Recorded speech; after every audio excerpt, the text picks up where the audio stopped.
is here with us in the MCAT studios. How's it going, guys? Good. It's going really great. Great. Well, my first question is, how did you guys come up with your name? Winston, you should take that. You got the best description. Well, so we had been fighting over what we were going to call ourselves because we had been playing for a while together, and we had already gotten halfway through recording this thing, and so we needed a name to release it under. And I had at the time just showed the band one of my new songs. It was called Comatose Smile, and that's actually now Solstice of No Sun. On the album it's called that. And that song, we just got a text message from our at the time manager, and he said, why not name it Comatose Smile, because I've been asking kids around campus and they say it sounds really cool and it kind of sticks with you. And so we all just kind of agreed on that. Yeah. And we didn't want to have a song on the album called Comatose Smile by Comatose Smile. Yeah, not like Bad Company by Bad Company on the album Bad Company. Yeah. So it kind of sprung out of one of Winston's songs, is the short answer. Yeah. Okay. So this is your first album, or how many albums do you have? Just one. Yeah. We have one album, we have a second one in the works, and we're just about to throw out an EP for something fun in the meantime. Okay. Great. How did you guys form as a band? Well, there's this teacher at Big Sky High School, his name's Jay Bostrom. I'm sure a lot of people know him, he's a great guy. And Nick and Winston had been coming over from Townsend to jam with some musicians in Missoula for a couple years over the summer. You guys would make trips. And one time, Jay said, you should meet Tommy. He's a pretty good musician. You guys could jam with him. And we went into the drama room at Big Sky High School, set up our equipment, and we were playing this song, and we did like a 30-minute version of Freebird, and they were playing one of their songs, and there's this really U2 sounding bridge section in it, like you hear the song and you picture a stadium full of people and a bunch of lighters and a bunch of candlelight. And so I cranked the reverb up on Winston's vocals in this really dramatic and intimate bridge section. And we all kind of looked at each other. We all got a spark. We're like, yeah, we're going to be a band.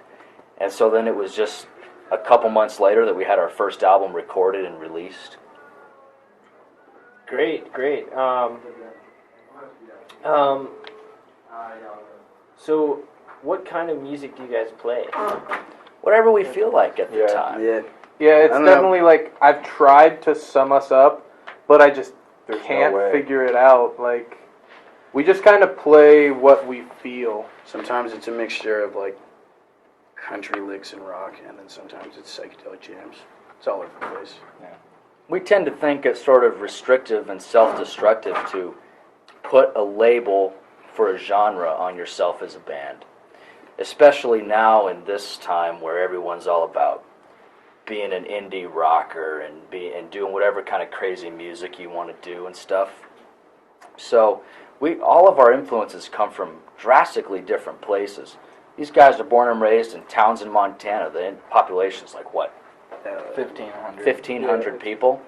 So they come over with this epic, like old country influenced kind of music, like the outlaw country. Yeah. Wyatt loves the 70s, like it's happening right now. Like Hall & Oates. He loves Hall & Oates. So you end up with this Johnny Cash sounding guitar song from these guys. He puts some goofy 70s keyboard thing on it. I like Paul McCartney and Roger Waters' bass playing. I idolize it, so I try to play just like those guys. I'd like to play. Originally, I was a guitar player. I decided I like bass. So these guys are always telling me I play the bass like a guitar. And then Wyatt just is crazy on the drums. You never know what he's going to play. And so it's easy for what we think could be a country song to morph into something that's really not from, like, country. Hank Williams Jr. sounding to like 90s Sonic Youth. Yeah. Or we might have an acoustic ballad. We might have a piano ballad. We might have something that's a saxophone solo with some weird throat singing on it. I mean, who knows? It just depends on the day. Depends on the day and the level of caffeination. 60% of the time we like to rock out. The rest of the time it's just more interesting. I remember Nick and I sat down one day and we were just like, let's write a song like the Velvet Underground. And so, I mean, it's just kind of, we like to play music and we like to play music together. So whatever we can come up with as a unit is what we're going to put out for people. Okay, all right. Well, do you guys expound on any philosophies as a band, any themes in your music that you talk about? Kind of back to whatever we feel like Life at the time. experiences, I guess. Yeah. Yeah, we wrote a song called Neil Armstrong. It's about Neil Armstrong. Yeah, just achieving goals as Neil Armstrong got to the moon. We're all Love growing songs. up, and we're young, man. These guys are in high school. Yeah, just getting ready to graduate. I'm 20. These guys are in their first year of college. And we're just trying our best to, like, document the experience of this time in our lives as truthfully as possible through songs.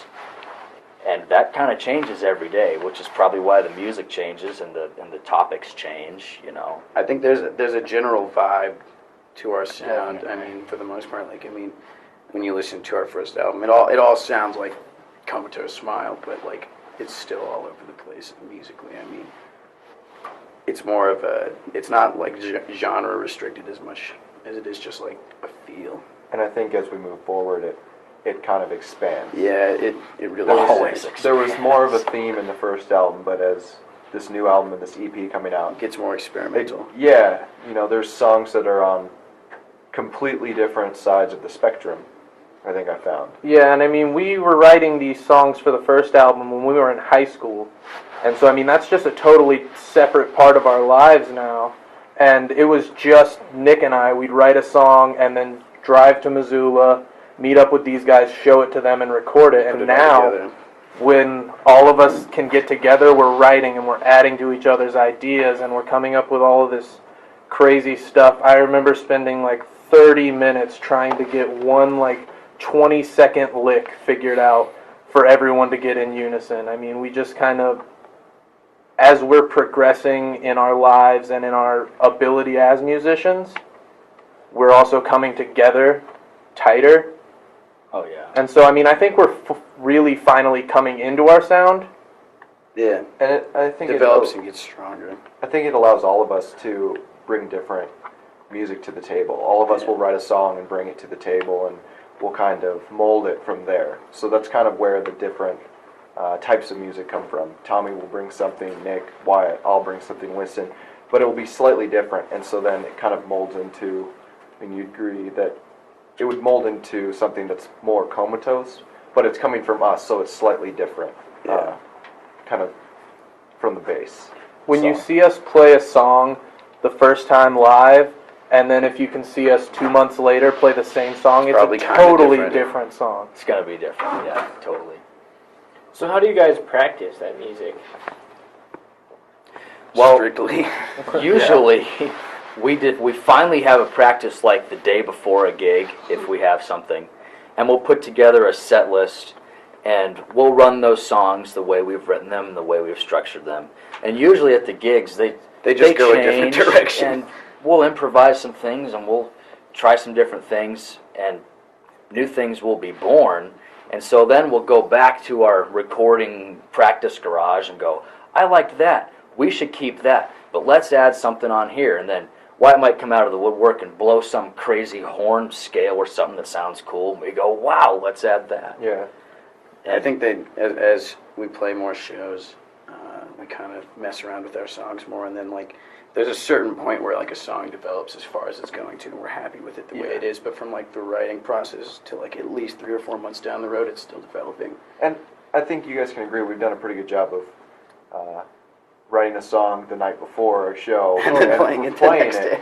and it Try allows it out. it allows the song to evolve through playing it and To really blossom, because you can get like the crowd vibe, and you can see what people think. And it's a whole different thing when you write a song and you play it in a practice situation. Okay, this is all right. Let's take this to a gig. And it's a whole different thing from when you're at the gig and you're on the stage and people are listening to it and forming opinions on it. And you can sense if they don't like something or they totally have no interest in it. if or it's if they dying really down, groove on it, you you know? can feel that, and then you bring it back up. Well, what other gigs have you guys performed at, and or have you guys done some radio or TV stuff? We haven't done consistent gigging as a band, but we've done significant gigging. We've as done a we've band on the played other quite a few hand. shows. I mean, Yeah. more than I can count, honestly. But like we played at the Iron Horse, we played at the Wilma on New Year's Eve of last year. We played the Top Hat, The first Friday first of Friday. October this Friday. year. We've played a few shows. Watershed in Helena. We've played that the last 2 The years. Creamery Festival in Stevensville. Yeah, that too. So random sporadic things. Just wherever people want us to play. Do you get nervous before your performances? Nah. No. Yeah, I think the nerves kind of fades away as you move on. Like, As you do it more. You're just more Yeah. comfortable. I mean, once you get that positive feedback, I mean, sometimes I'll go into a show being nervous, but as soon as I see one person bobbing their head and agreeing with what we're doing, it's just all gone. I'm just feeling it after that. It's all about, I mean, we all trust each other on stage. We know that we're going to play the parts like we've practiced, or if any time, you know, we want to throw a drum solo in, we'll point Just at happens. Wyatt and we'll cut out and Wyatt will do a drum solo, and then we'll all come back together. It's a lot of, there's it's some almost- jamming involved. There's a lot of jamming. It's involved. almost like mental communication between all of us, and I find that we all do really well at communicating on stage different things. It's like everything leading up until we start is the nerve-wracking part, but Yeah. once we start, everything usually goes very smoothly. It's easy to get wrapped up in, are our songs good enough? Do we know the parts? Blah, blah, blah. But once we're on the stage, it's like, oh yeah, we're just a bunch of buddies and we have a band and we get to perform for people. So this is really fun and awesome. And then Yeah. I get more excited once we're on stage than Yeah. Oh, yeah. when we actually even book before. a gig, you know. It's awesome. Yeah, it's the best feeling in the world for me.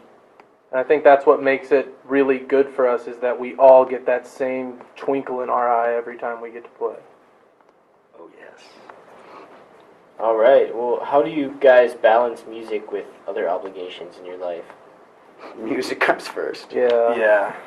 Music It It snuffed can be out hard a lot of sometimes, but it's definitely worth it to just stick with the music. Lack of sleep, maybe. things. Definitely. It used to be different when we first got together and we were all still in high school and we lived in two different towns. Yeah. So every weekend, if there wasn't a track practice or a jazz band concert or I wasn't working or something, we would schedule a band practice. These guys would make the 3-hour drive. We'd hurry up, practice, get some things done, and then go back to school and work and everything else. But now that there's not like a high school thing and we're all adults and we have our own life choices to make, it's definitely a learning curve to figure out how to balance work and life and band. Something that we're working on. We're trying to figure out. We know that band comes first because, man, we love this and this is what we want to do. It's kind of like what we have, you know. Yeah. So, we're learning is the answer to that one. Okay. Okay. Do you guys have any like music teachers who kind of help you go along this journey to where you are now?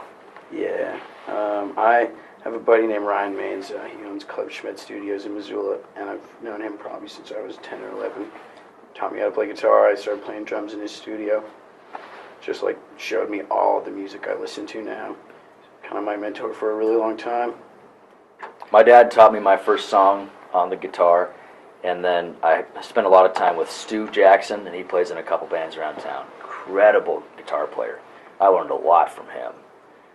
But Nick I think you have a pretty good story about where your love for music came from. Well, there's different ways you can look at it, I guess. I'm self-taught mostly, but I've had a few teachers. Daryl Casey out of Helena. He was one of my favorite teachers. Definitely learned a lot. But as far as like high school band teachers, definitely didn't really score there. We had for 3 years we had one teacher, Winston and I, and he didn't really care about music. He was It's just not that he didn't care He- about he music. cared. He just he was on that slope of so close to being retired. ready to that retire. He was just kind of Maybe a little burnt out. Yeah. Yeah, definitely. He's definitely a great guy, and I did learn a decent amount from him. But I'd have to go and pursue learning rather than Just have being it. taught. Yeah. Definitely a lot of self-motivation. I think a lot of our musical abilities or our motivation has come from listening to artists and trying to emulate them. Yeah. And I think that comes from a lot of teaching ourselves to play. Yeah, I've never taken a drum lesson in my life. I took Yeah. 6 years of guitar and quit playing that after my parents bought me 4 guitars and told them I wanted to play the drums. They were pretty happy about that. Well, how excited are you guys to play this show coming up? It's going to be awesome. Super pumped. Yeah, I am beyond excited. Yeah, it's going to be really cool to have it documented too. It's nice to be able to watch yourself and kind of learn from that. It's nice because we can play a show and we can come back and sit down as the 5 of us and talk about how we think the show went, or talk to people who were at the show. But until we can actually see the show in action by watching this DVD, Yeah, quality audio and video. then we don't actually know how the show went. We can And we just do, perceive but- it, but And I mean, I think it's always fun because we have a DVD that we got from Nick's grandfather, and it's just us performing at our first show, and we played a song for the first time there, and it's so different now, and I think it's pretty amusing to look back at that, and we're going to be playing a few new songs that we haven't played in front of people before at this next show because we haven't done much for shows lately. We've just been writing and trying to put together some recordings. It's going to be really cool to play a gig with some really great other local bands too. Yeah, You definitely. know, alongside these other names. Yeah. At Stage 112, it's a great venue. All around, we think that this is just really neat. Yeah, Great. it's going to be awesome. Great. Was there anything else before we go? Anything else you guys want to say? I just want to say, thanks to MCAT, Definitely. Yeah. yeah. Thank you guys. for sure.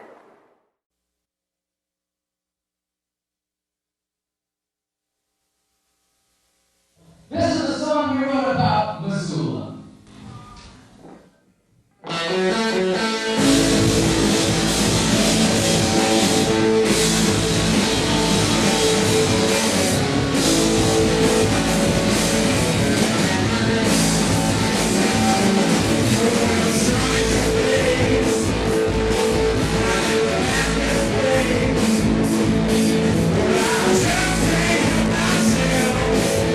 You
People and people to see. And I got a life of my own. With a future unknown. But you know it's something that can't be. When you're on your own to feel. I got no smile and can't feel.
Club, Stage 112 tonight, ladies and gentlemen. Thank you so much. That's a song that we wrote called Rome. And we want to thank Josh for finding that video and asking us to play it. Okay. We're going to play you a song now called Lost Time.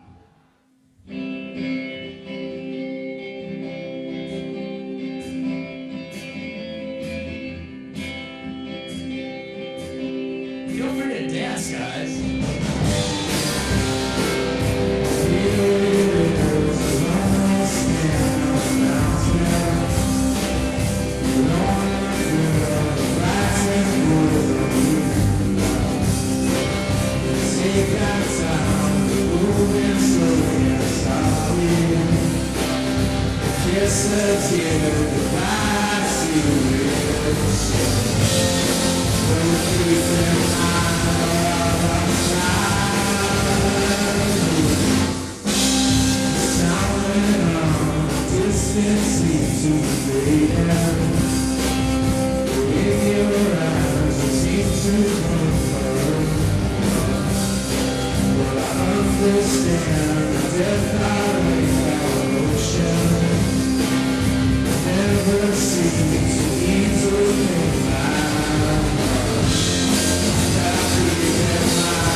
Thank you so very much.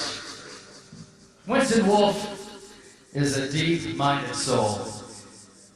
Can't you tell that he just has the biggest heart in the world from these lyrics coming out of his mouth? Let's hear some love for Winston Wolfe.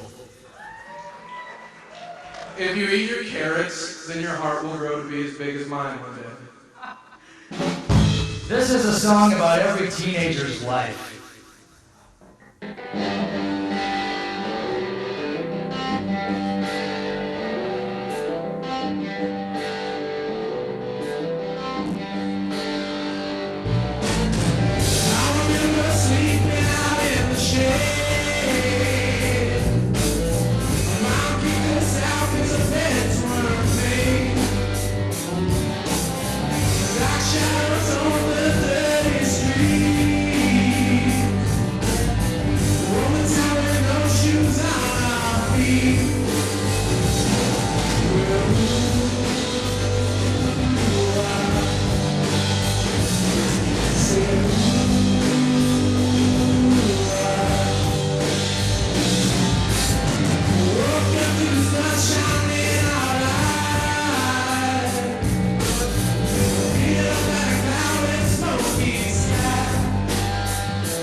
Sensation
Thank you. We're gonna slow things down a bit. This is a song we wrote called Missing Pieces. Feel free to, bust the lighter out or whatever.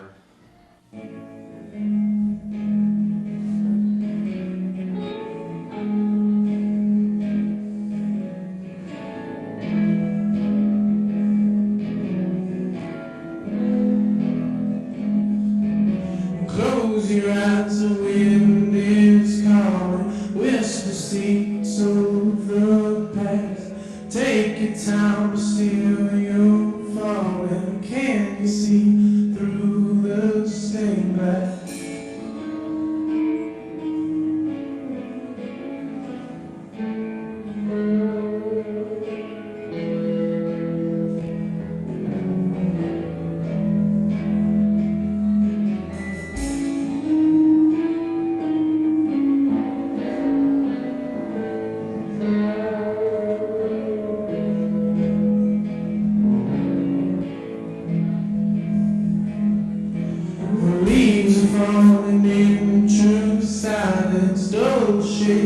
wrapped around me, complicated in these cold, cold weird stones, age to diamonds, lost translations, fading, dancing in the cold rain.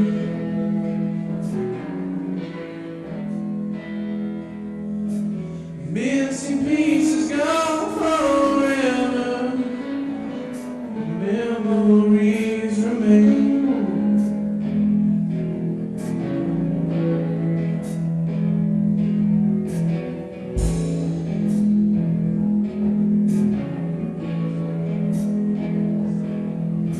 When sunlight bathes the willows, waves crash to the shore. Sink my head to my pillow, wonder is there really more? Lost translations, fading, dancing in the cold rain.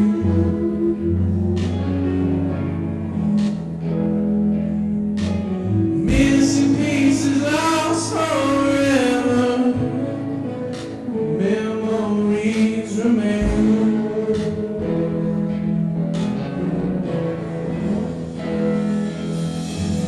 Lost translations, fading, dancing in the cold rain.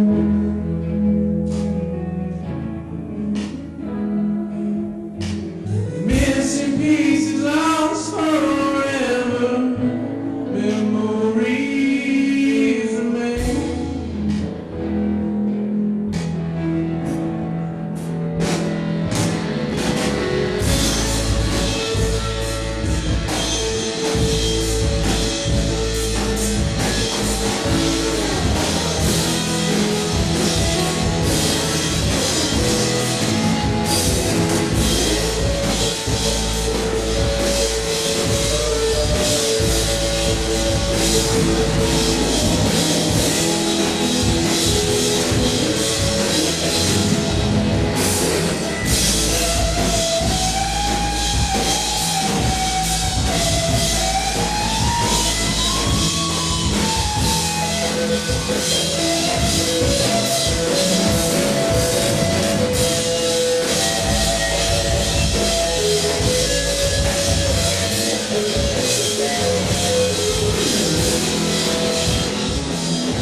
Thank you.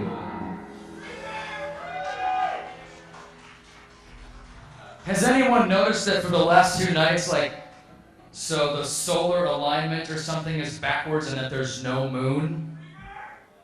You just got yourself into something you didn't want to. We're gonna play you a song now called The Moon Won't Be Missed.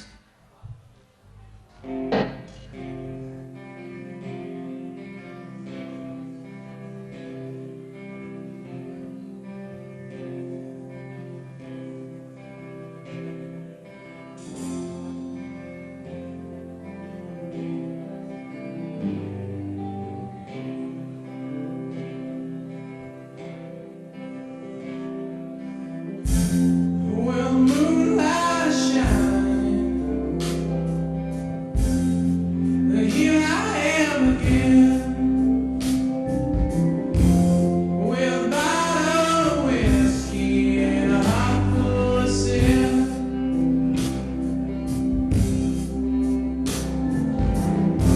Well, sun hits the rising, and the moon won't be missed.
Found Me, but it has a subtitle which is Acid Whale.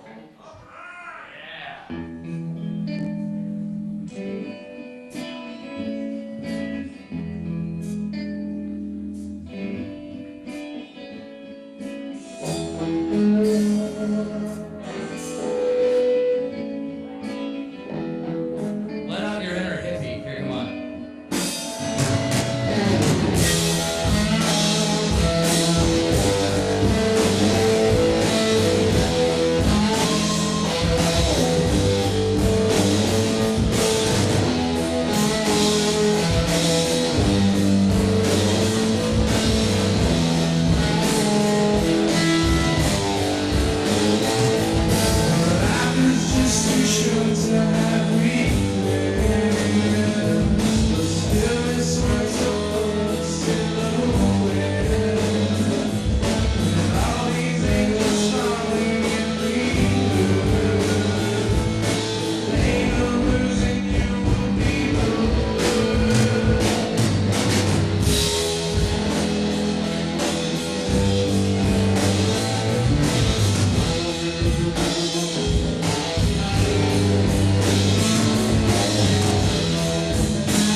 Sing along, you know it.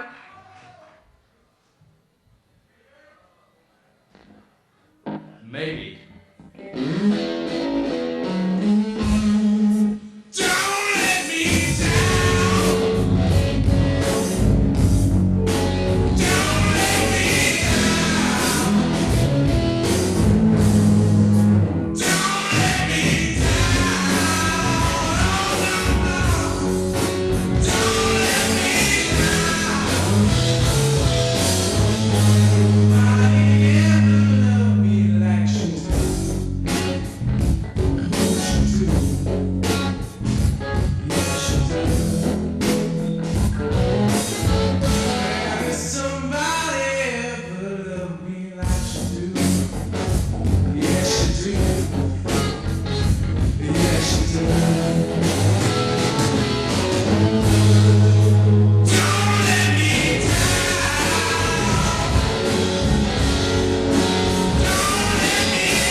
This is a song about where we're from.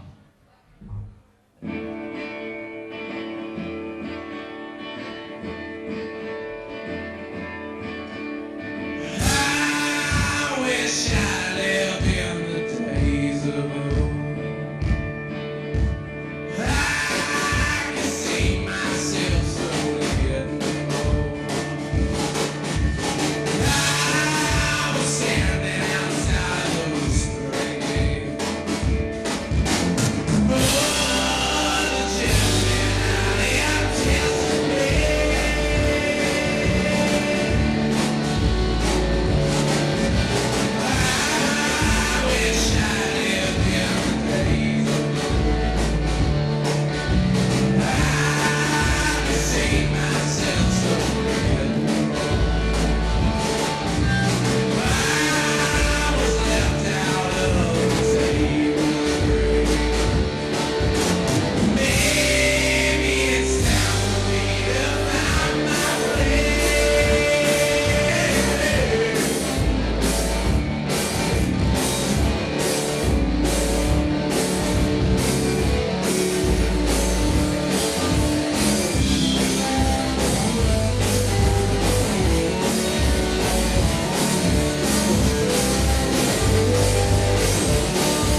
Thank you. Not too much. I haven't even gone on yet. You didn't even give me that much. We're here to talk a little bit about MCAT.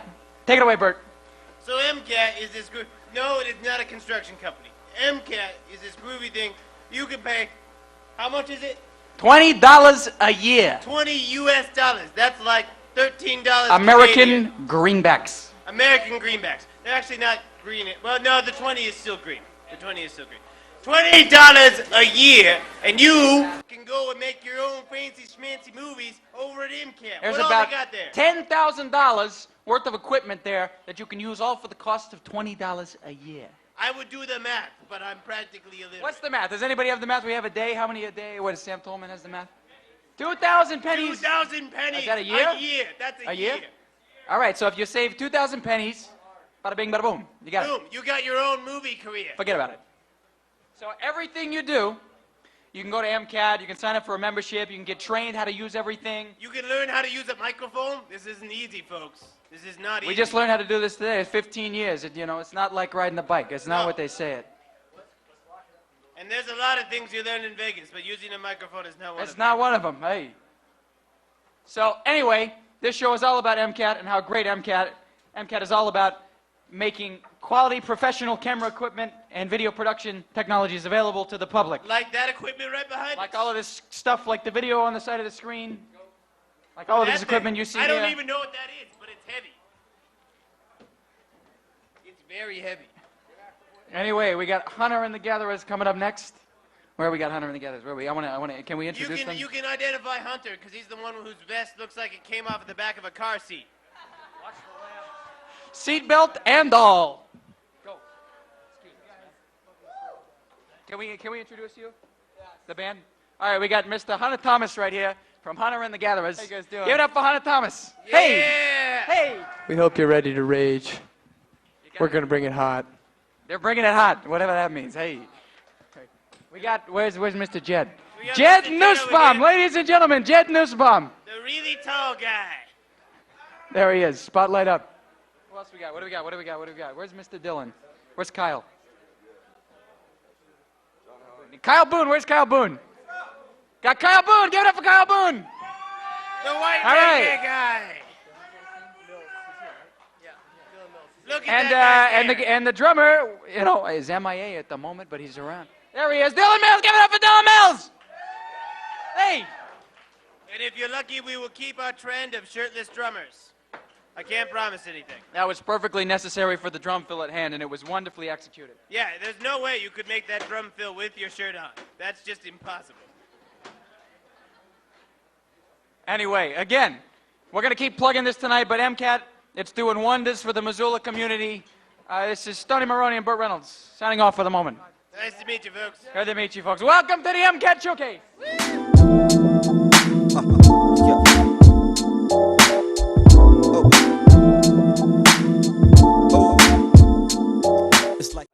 Hunter and the Gatherers. What's up? So, from left to right, we have Hunter, how you guys doing? Jed. Kyle. Dylan. And tell us about the show that's coming up, the MCAT show that the esteemed Mr. Sam Tolman is putting on. Oh yeah, Tell us about what you're doing with it and totally. so on and so forth. Yeah, we're pretty stoked about it. It's gonna be like an all-inclusive show. There's 4 bands playing.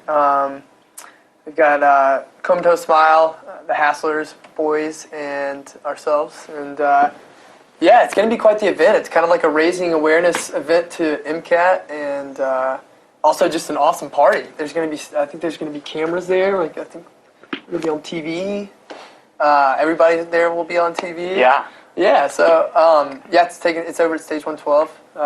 Was it a couple weeks? 24th. The 24th. Yeah, about 2 weeks. Cool. Yeah, not this weekend, but the next.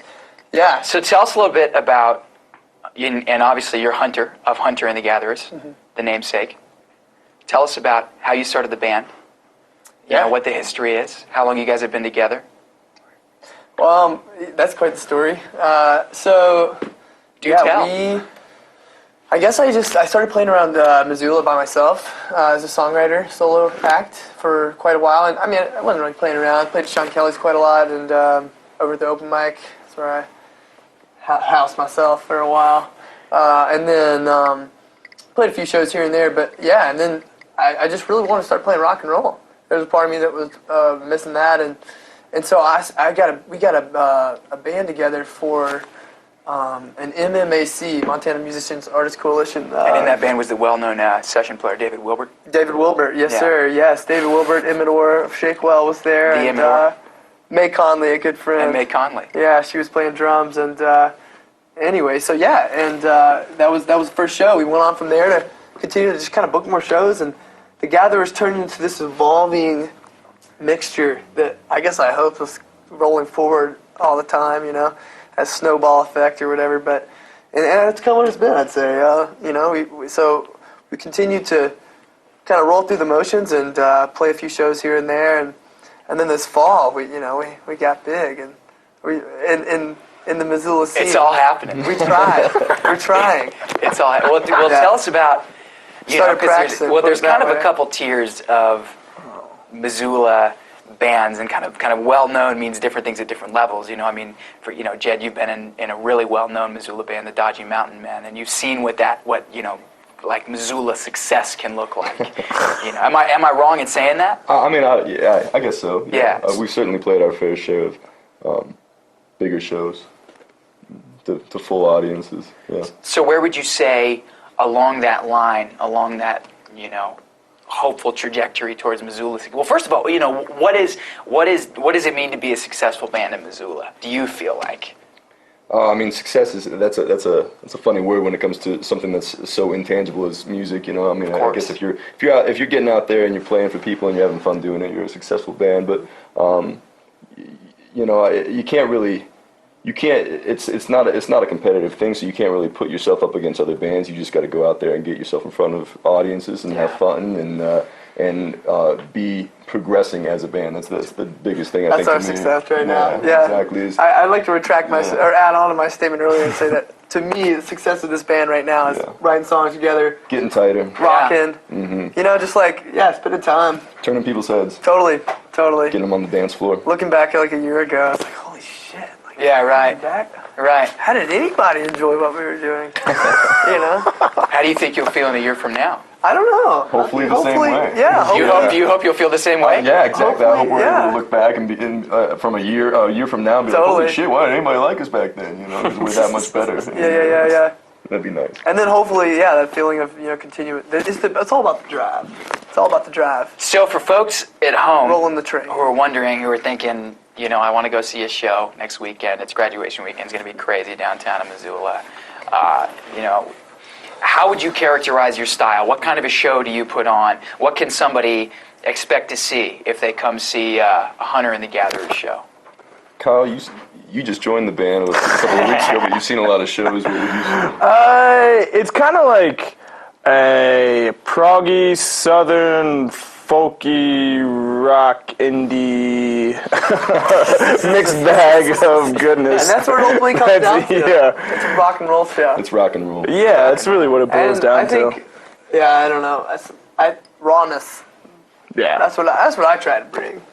I try to bring a rawness that, and I don't know. That's kind of what I rely on. It's pretty energetic show on stage.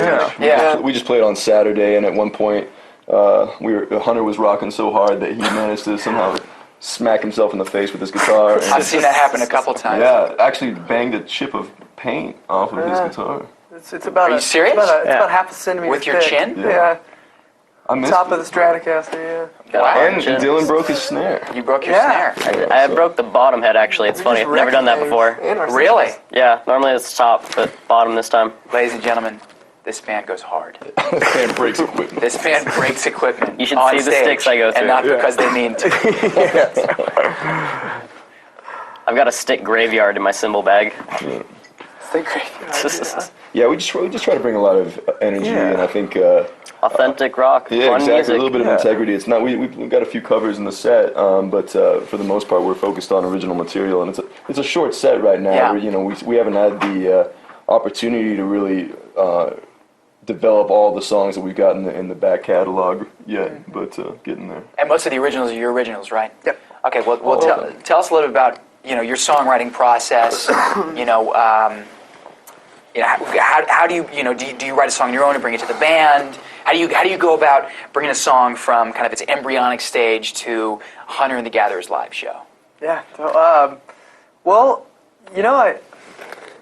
it's definitely a process for sure. I'd say, I usually come up with something, whether it be a chord progression I like or a melody or something that, is in my mind. And whatever that is, I bring the band some kind of piece, a seed.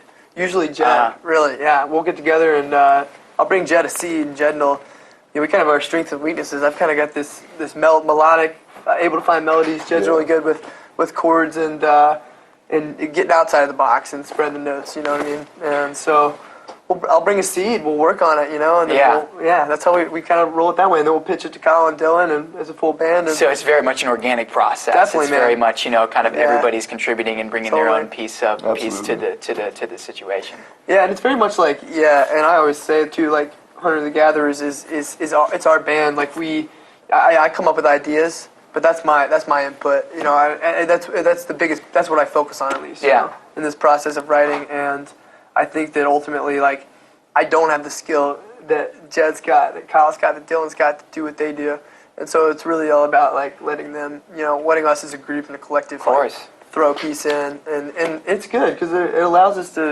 it's good. Well, I think it shows up in the energy that everybody has on stage. You can tell that everybody is invested and everybody's given all they got. It's great to see. It's great to see. Yeah, we have fun. We do have fun, and that's the main thing too. Yeah, for sure. Fun, all about fun. Yeah. So how long have each of you guys been around Missoula, playing in the scene, playing music? Period.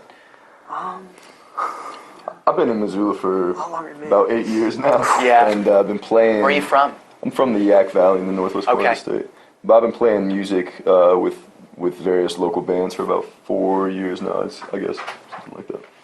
4 or 5. How about you, Kyle? I'm originally from Baltimore, Maryland.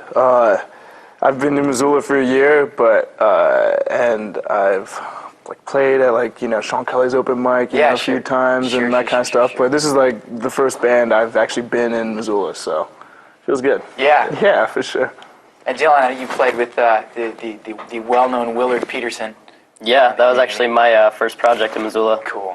Yeah, that was just about last November. Cool. And I've been playing with multiple people ever since. Yeah. It's been pretty cool. And you, sir?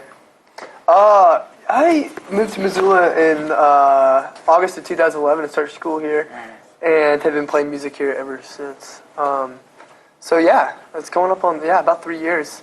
It's been great. Mostly, like I said, as a solo artist, and then up until this fall, really, I'd say,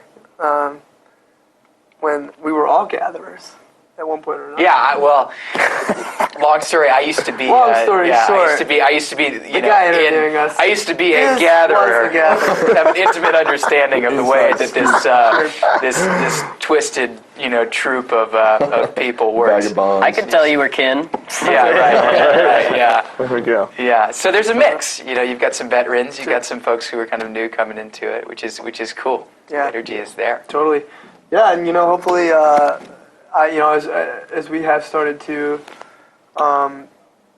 play more and focus on writing more, focus on the details, put a little bit more, raise the expectation a little bit, hopefully, we can lock this down and have it be gatherers, I think that we're still kind of finding our footing as a 4-piece band and how we relate to each other and really where our sonic niche is, where we're not trying to put a lot of labels or expectations on the songs. We've got songs that are super just overdriven and nasty, and songs that are a lot more poppy or clean. And right now we're just fine with doing it all because it's all just rock and roll to us, and we're having fun with it. But we are starting to find our voice, niche. Yeah, our niche, our voice. Yeah, of the band. I get a feeling that it's a lot more about the kind of energy that you're bringing to the songs and the kind of energy that you're bringing to the performance than it is necessarily about, we're this genre or we're going to play in this mode or this, And I think Hunter's melodies are unique, enough that it all kind of falls within, it's when he brings the idea of a song to the table, it doesn't really matter where it goes. It's still obviously his song. And so when we adapt it as a Hunter and the Gatherers song, no matter where it starts from, and they don't all sound the same, thank God. But once again, it's all rock and roll. Yep, all rock and roll. And then even like our covers, we've even put our own little spin on them too, you know, which is pretty cool. Yeah, we don't even play the right chord. So what makes a good rock and roll band? What does that mean, you guys? Yeah, what's in the rock and roll soup? Passion and friends with good musical interaction. Lots of garlic. Oh yeah. Sweat. Spicy meatball. Spicy meatballs. No, yeah, I don't know. I mean, yeah, passion for sure. The funk. The funk. Gotta have the funk. The energy, dude. More ways than I don't one. know. A rock band is a rock band. There's so many of them. You know, we're just maybe we don't compare. Maybe we're like fingerprints. We're all just Authenticity a little bit. Yeah, wow. yeah. That was Totally. I don't know though. Yeah, I think passion, and that's what we bring. Passion, rawness. I think not trying to Stick to make the it something that originals. it's not is important, you know, because there's a lot of bands out there that like seem to be pretty happy with their specific genre tag, the indie rock or alt rock or whatever it is, and sometimes I listen to those bands, I'm like, well, you're just a rock band, like why do you need to? Well, it's a marketing thing. It's a selling point. You know, yeah, I guess so. Which is unfortunate. Yeah, I think once you start to pigeonhole yourself like that, you start to strip some of the energy away from it. Yeah, And we're sort of free to, expand on all of those different sort of genres of the rock. Yeah, since we're still new to the scene, nobody expects anything from us. We can do whatever the hell we want. Yeah, It's a blessing and a curse, I guess, you know. Yeah. So having gone through that, having been in a band that has a particular sound, did you find that there were certain expectations that the audience placed on you, and then when you sort of veered away from those, that there was, I don't know, confusion or ambivalence to what you were doing in the Dodgy Mountain Men? Oh no! I mean, it's just a different project. You Yeah. know, it's what this band does is so much different than what my other bands do. You know, I play mandolin predominantly in my other bands. You know, and this is just a turn up the amp and rock out kind of band. Right. You know, so it's not. I don't think there's any confusion.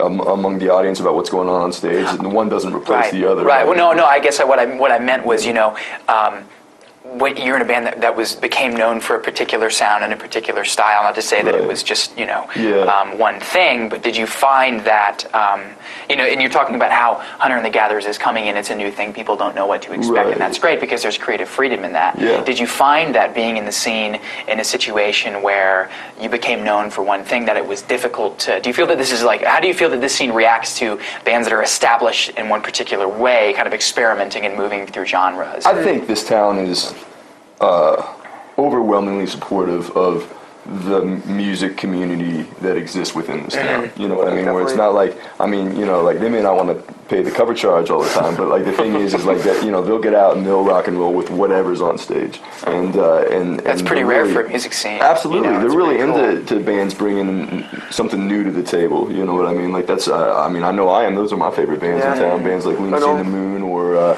Heirs to the Sun or Lock, Stock, Cartel. Those are some of my favorite bands because they're really pushing the envelope, and they're gaining a lot of traction in the scene because of it. You know? They're doing something different. And I think we do something different. Yeah. Because there's not a lot of great rock and roll in this town. There's not a lot of rock and roll. There's not a lot of rock and roll. There's really not rock and roll. Yeah. That's what we're trying. We're trying to bring the heat. We're trying to pack the fire, Totally. Totally. We're trying to come in hot. Trying to shake some asses. Yeah.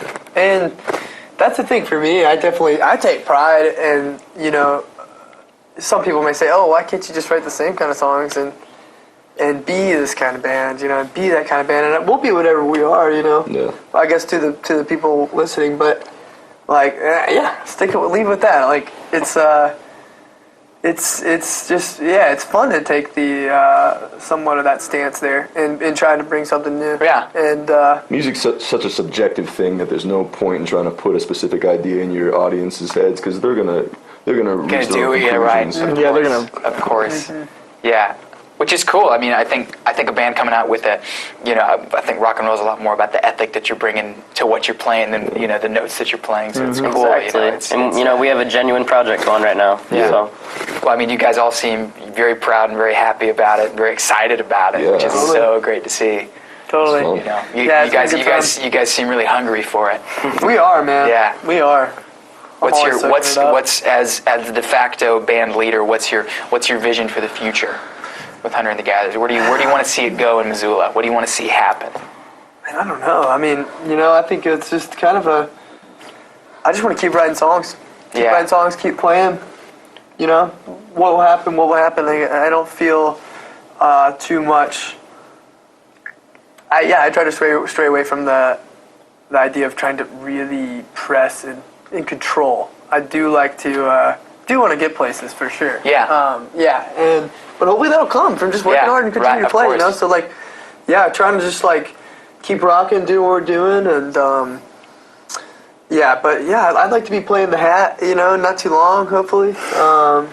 We're gonna do some recording here pretty soon. We've got some things set up in the works. Yeah, we're still working on a few new originals at the moment. We're gonna do some recording soon, and we'll get that out and start pitching it to the top hat, pitching it to people outside of Missoula. We'll be getting around, making things happen. Yeah, man. Yeah. I mean, maybe next summer I'd like to be on tour, dude.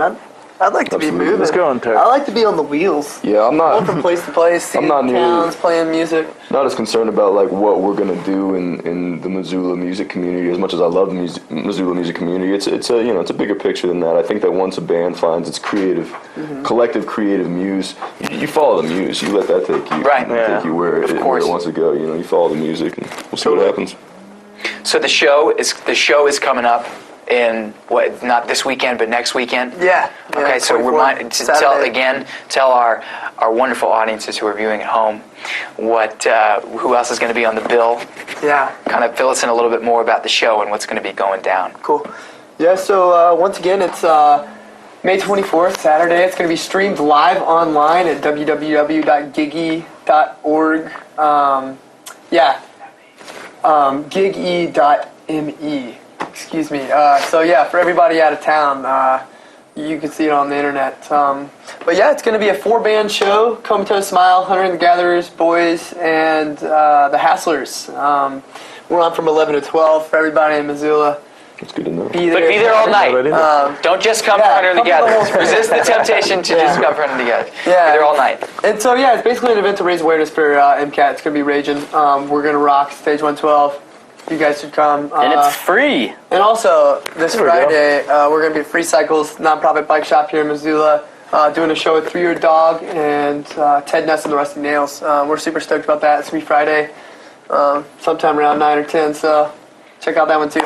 Yeah. It's on the Facebook. So we're here again with the mighty Hunter and the Gatherers. The mighty Hunter and the Gatherers. Check them out at the MCAT Shindig. Ryan Marshall signing off. Everybody, we don't have a lot of time, so we're just going to get into it. Yes, sir. All right, we're Hunter and the Gatherers. Thanks for being here, guys. Get out on the dance floor. Feel free to move your feet. We hope to rock your soul.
pictures of you hanging on the tree. Tell me to get away now, you tell me to find me. Roll around on my own, tell me where to go. Running back to this place, paradise for the I'm not gonna walk away now.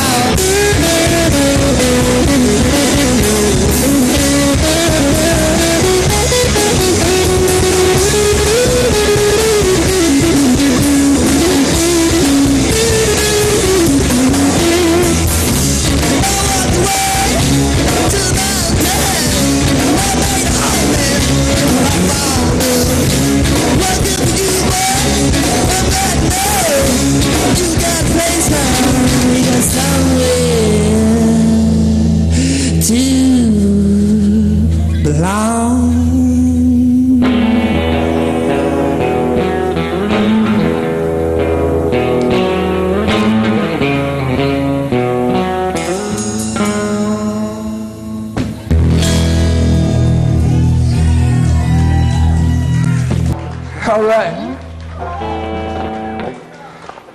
You guys are killing it down there.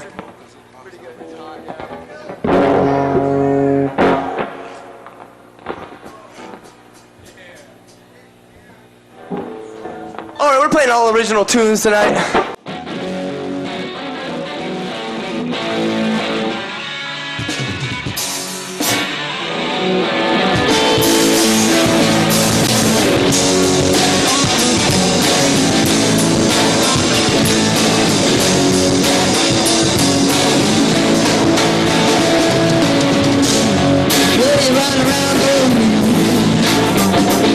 So cold, I can hear down the street.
Twain, Little Twain, Mark Twain. 15 feet on the Mississippi summer rain.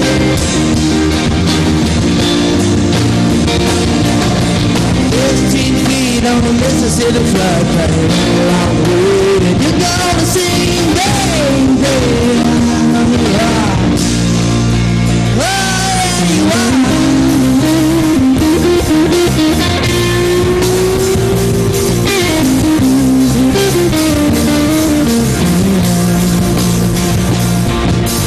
Where the walls glide, the east and the west divide. What color the race to fight? The river don't seem to change. It was mine. Oh no, no. Yeah.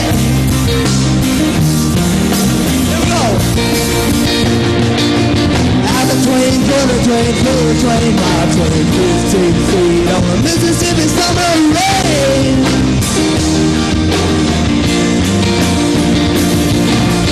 15 feet on the Mississippi floodplain, long, long way. You're gonna sing, baby. Oh, yes, you are.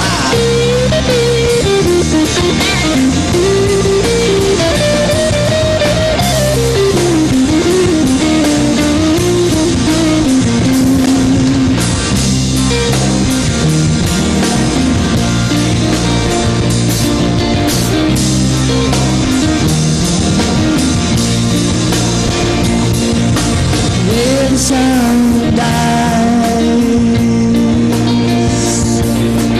into the depth of sky, where the fields coastline, the east and the west divide. Well, the heart he smiles.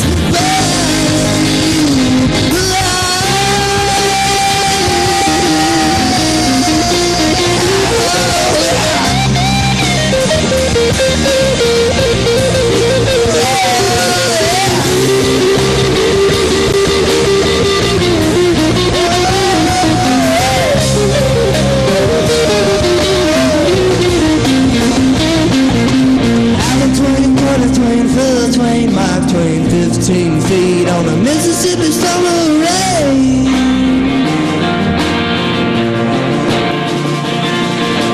15 feet on the Mississippi floodplain, run a long way, you're gonna see me,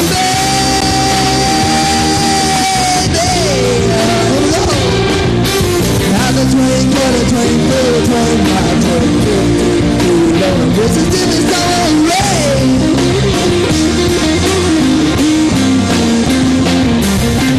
15 feet on the Mississippi floodplain, run a long way, you're gonna sing, baby. Oh, yes, you are. Oh, yes, you are. Oh, yes, you are.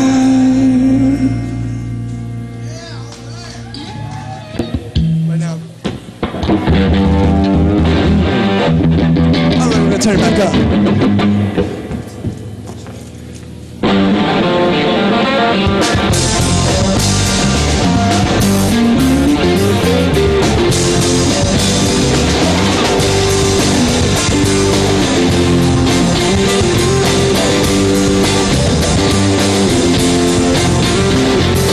So you know where that flight will go.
All right.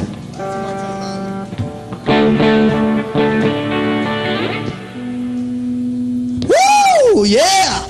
We're Hunter and the Gatherers. What's up, guys? We're really glad to be here. Thanks so much to MCAT and everyone involved who's putting this on. This is just so rad. We're really happy.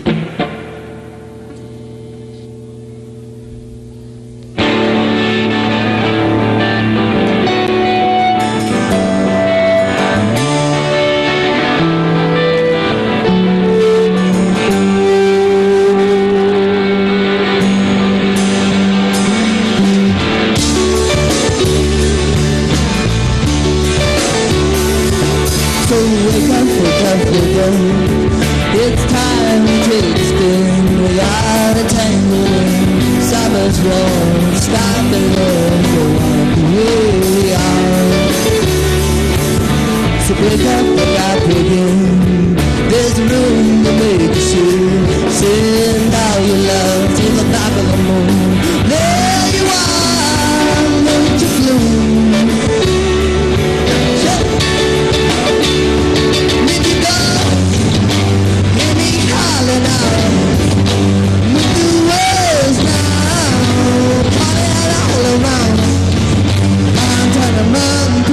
To keep me sound.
Thanks, folks. Hunter's just got to fix his stuff real quick.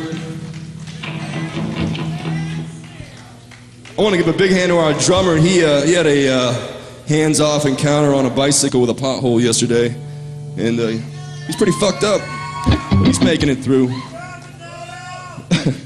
You can sign his massive bandages after the show if you want. All right.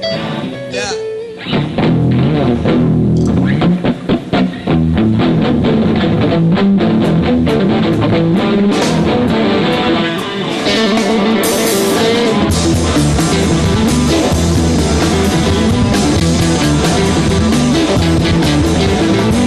This is the way you've been running, so cold in the room. Hey brother, when are you coming? Hey baby, let me know.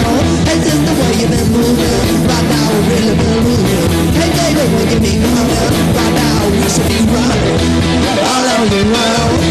Don't be afraid.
two more for you.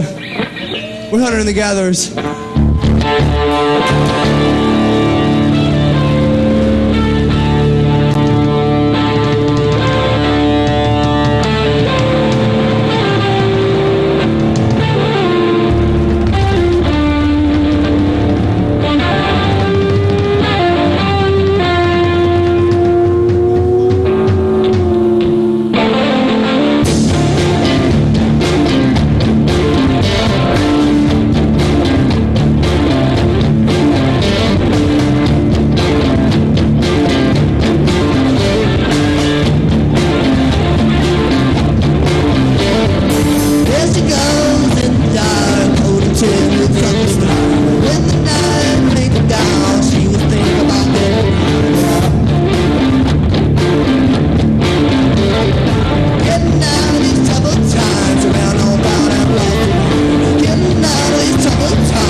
More tune. Want to turn the stage over to boys.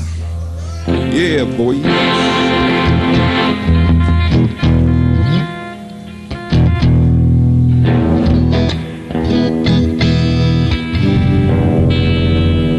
Thanks again.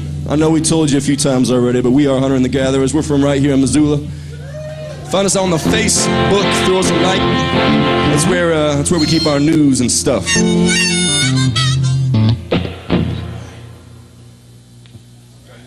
All right, it's a new one for us.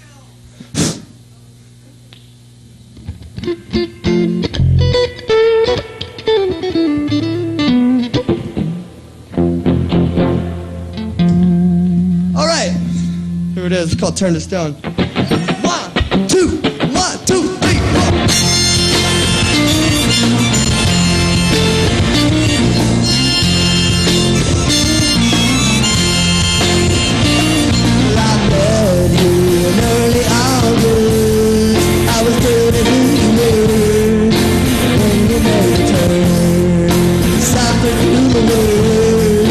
Driven in cold blood, lies is left to say.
Thanks for having us, guys. We're Wonder and the Gatherers. That was a great time. Give it up for MCAT. Give it up for Stage 112 and all you guys. Oh, yeah. All right, guys. Give it up for boys, too. They're coming on next. Give you another entertaining round of music. Sleep well. Sweet dreams, everyone. Huh? All right. Bert, what did you think of that band? They're okay. I don't really like him. Anyway. I'm just kidding. All right, so we want to bring up Sam Tolman. He's somewhere. Is Sam Tolman out there? Sam Tolman. We're waiting. We have a little bit of time. You do my way? You do my way? Yeah, why don't you give us Do my way? Hey, everybody, for those of you not familiar, the fire department in Las Vegas loves this song because it's the best way. My name is Tony Maroney, and this is Burt Reynolds. No relation. It's the best way to get the capacity down to fire code. You can clear a room with this song in 5 minutes flat. Ladies and gentlemen, this is an old but classic by Frank Sinatra. Oh, my God. I'm sorry, folks. There's no stopping him. And now the end is near, and so I face the final curtain. Boo! I'll state my case. People, you're not booing of loud which enough. I'm certain. For the love I've of God, lived please a life boo that's loud full. I've traveled each and every highway. Take and it out. what's more? What's more than this? Much more than this. You did what? I did it my way. Thank you. Thank you. Years in the making. Years in the making. So I know we've been talking about MCAT a little bit here. We'll have some MCAT cats. We got up here MCAT. We for got us here, MCAT. man. We got an MCAT up here. Where's Mr. Tolman? Where's Mr. Tolman? Come here. on. Come here. We're going to interview Come on, Sam let's have a Tolman. big hand for the Ladies and MCAT gentlemen, give it up for the man who's putting this big shindig on, Mr. Sam Tolman. Whoopee, whoop-de-doo, whoop-de-doo, whoop-de-doo, whoop-de-doo. All right, you want to show? Okay. I'm going to steal this one. Oh, okay. Hello, hello. All right. Come over here. Come over here. I'll look this way. That's your pretty half. So Sam, if that is your real name, tell us, what kind of benefits do I get if I pay 20 of my American dollars? That's 20 U.S. greenbacks, folks. 20,000 pennies. 20,000 pennies. 20,000 pennies. You could kill a man with that many pennies. Are you sure it's 20,000? It is 20,000 pennies. Well, that's 20 times 100, right? That's probably 20,000. I don't know. Anyway, that's 2,000. That's 2,000. 2,000 I'm pennies, sorry. folks. You save up your I'm shop. sorry. You could hire a math tutor for that much money. It's a lot of pennies. So tell us. What do we get? So what do you get for 2,000 pennies? A lot aside from a lot of weight. Well, you get cameras. Cameras. Cameras. Lights. Lights. You get Action. lights. No, you can make action. We can make the You can action make- happen. Make the You action. can make Give it up the for making the action happen. Like everything you see here, camera 1, camera 2, camera 3, Everything and you see camera here, folks. 4. It's all from MCAT. MCAT All is this all about. stuff you can rent out for $20 a year. You guys got microphone training? Neither do we. Neither do we. But you can for $20 a year. For $20 For a year. $20 a year. That's pittance. That's How You can many make shows can you make? That's a great question. How many shows can you make? How Sam? many shows can you make? You can make as much as your heart And we're not talking about the desires. kind of shows that got Bert kicked out of Las Vegas. No. Those were great shows. Naked Pachinko had something going. You can make a lot of shows, and we will put them on air for the city of Missoula to watch what you produce. They will air your show, barring. We will air your you know, show, Extraordinary whatever and it may unforeseen be. circumstances. They might blur out a few bits. They blurred out a lot of bits of my show, but you know, they gotta do what they gotta do. But it's cable, you know. You got pretty much free reign to do whatever you want. Yeah. You could host your own debate. You could show a how-to bake show. You could say, Bert, how do you tie that fabulous tie? And I go, I don't know. He doesn't. What else can we do? What else can? What else can you do? Well, all right. Do you know how to use a microphone? We're working on it. I'm You're working on it slowly. You know how to use a camera? Sometimes I talk too close to it. You know how to use a camera? No idea. Do you know how to use a light set? Do you know how to edit video? Do any of you know how to do all of what he just said? Anybody? Anybody know No, how to... see? $20, it could be yours. We can train you to do everything. We have a very well-seasoned staff. To do so. Well-seasoned. Like a steak. Over Like a 2,000 years of experience. That's 2,000 years of experience? That's a lie. 2,000 That's a years lie. of experience. It's like 1,500. 1,500 1,500 at ladies and gentlemen. least. When At the Missoula very was still a minimum. lake. That's when MCAT was founded. Can I do my way again? No, you cannot do my way again. Come on, let me do my way again. No, not again. No. Nope. Nope. But you Nope. can. 'Cause You it's- can censor this MCAT guy doing my way. MCAT's all about the First Amendment. Stony Maroney. You want to say it with me? Stony Baroni. Stony Boney Maroney. Baloney. Stony Gotcha. Maroney. I got it. You guys got it. Yahtzee. Yahtzee. How you folks doing tonight? Huh? Oh, yeah, we're cheery. That's good. Are these guys good at hosting? I can't tell. No, we're terrible. Hey, you try hosting in Vegas, okay? It ain't easy. We actually, Sam, we want to publicly thank you for allowing us to do this show because we've been out of show business for about 15 years now, ever since Naked Pachinko went south. Stony And, Boney Maroney. We're very grateful to be here on this stage Stony for the Boney- MCAT Showcase, and everybody should go out and get an MCAT membership, like we have one. Yeah, It's we $20. totally have an MCAT membership. And I have to $20 a year can put you on TV. The show The business- price of fame is low in Missoula. Come like show to business, MCAT. It's great. Show business is the best business there This is. is turned business. into a yelling competition between you guys. It's like 2 versus 1 up here. It's like Yeah, I'll come who's over here. louder? Is it me? over Thanks, here? Bert. There Oh, we I get go. my own microphone. I don't want to Okay, show this asshole. but so okay. Any of you folks graduate from that there college recently? Do we have any college We have any graduates? college graduates in the house? No? That's good. I do not care. All right. Any of you guys see that last show with the hunters and the gatherers? Yeah, I know we decided they're not that great, but how great was that vest? That vest was amazing. Vest was a hell of a, you know. He invested in Straight that out vest. of the finest car seat. So Sam, So, Bert. now that I'm staring into your baby blues, Mm-hmm.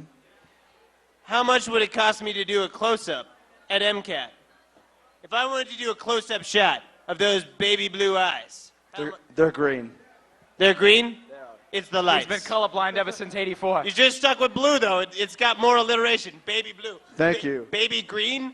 Baby green. That's not a color. That's not a color, Bert. That's not a color. That's not a color. Not in the Crayola box. Not a color. Not even in the I should know. Crayola I've palette. eaten almost every crayon made. Sam, tell us. How much? If you wanted to make a video, how much does it cost to come into MCAT and make a video? Half of $40. Half of $40. Is anybody a good mathematician out there? What's half of 40? What's half of 40? $20,000 about right to me. is The price is not right. the price of fame. You over there. Maybe for you it is now. $20, folks. $20 a year. That's $20. 2,000 pennies. Hey, Stony Boney Maroney. Yes. What can you buy with $20? I don't know if I could say that over the microphone. We can't say that on public television. For the kids, what would you buy? For the kids, I can't say that on public television Yeah, we either. definitely can't say it over the microphone. So, the next band is called Boys, which has nothing to do with what I would spend $20 on involving children. But, no, he does not. I've never seen that boy before. Tough crowd. You guys are great tonight. Thank you. Thank you. Thank you. All right, everybody, please enjoy Boys and Men. We'll I be don't back think there's with any you men in up an here, hour. but there's definitely some boys. Boys to Men. Is that a show? That was. It's a group. That's a group. All right. Boys. Please enjoy just boys. These are no boys. men. Boys.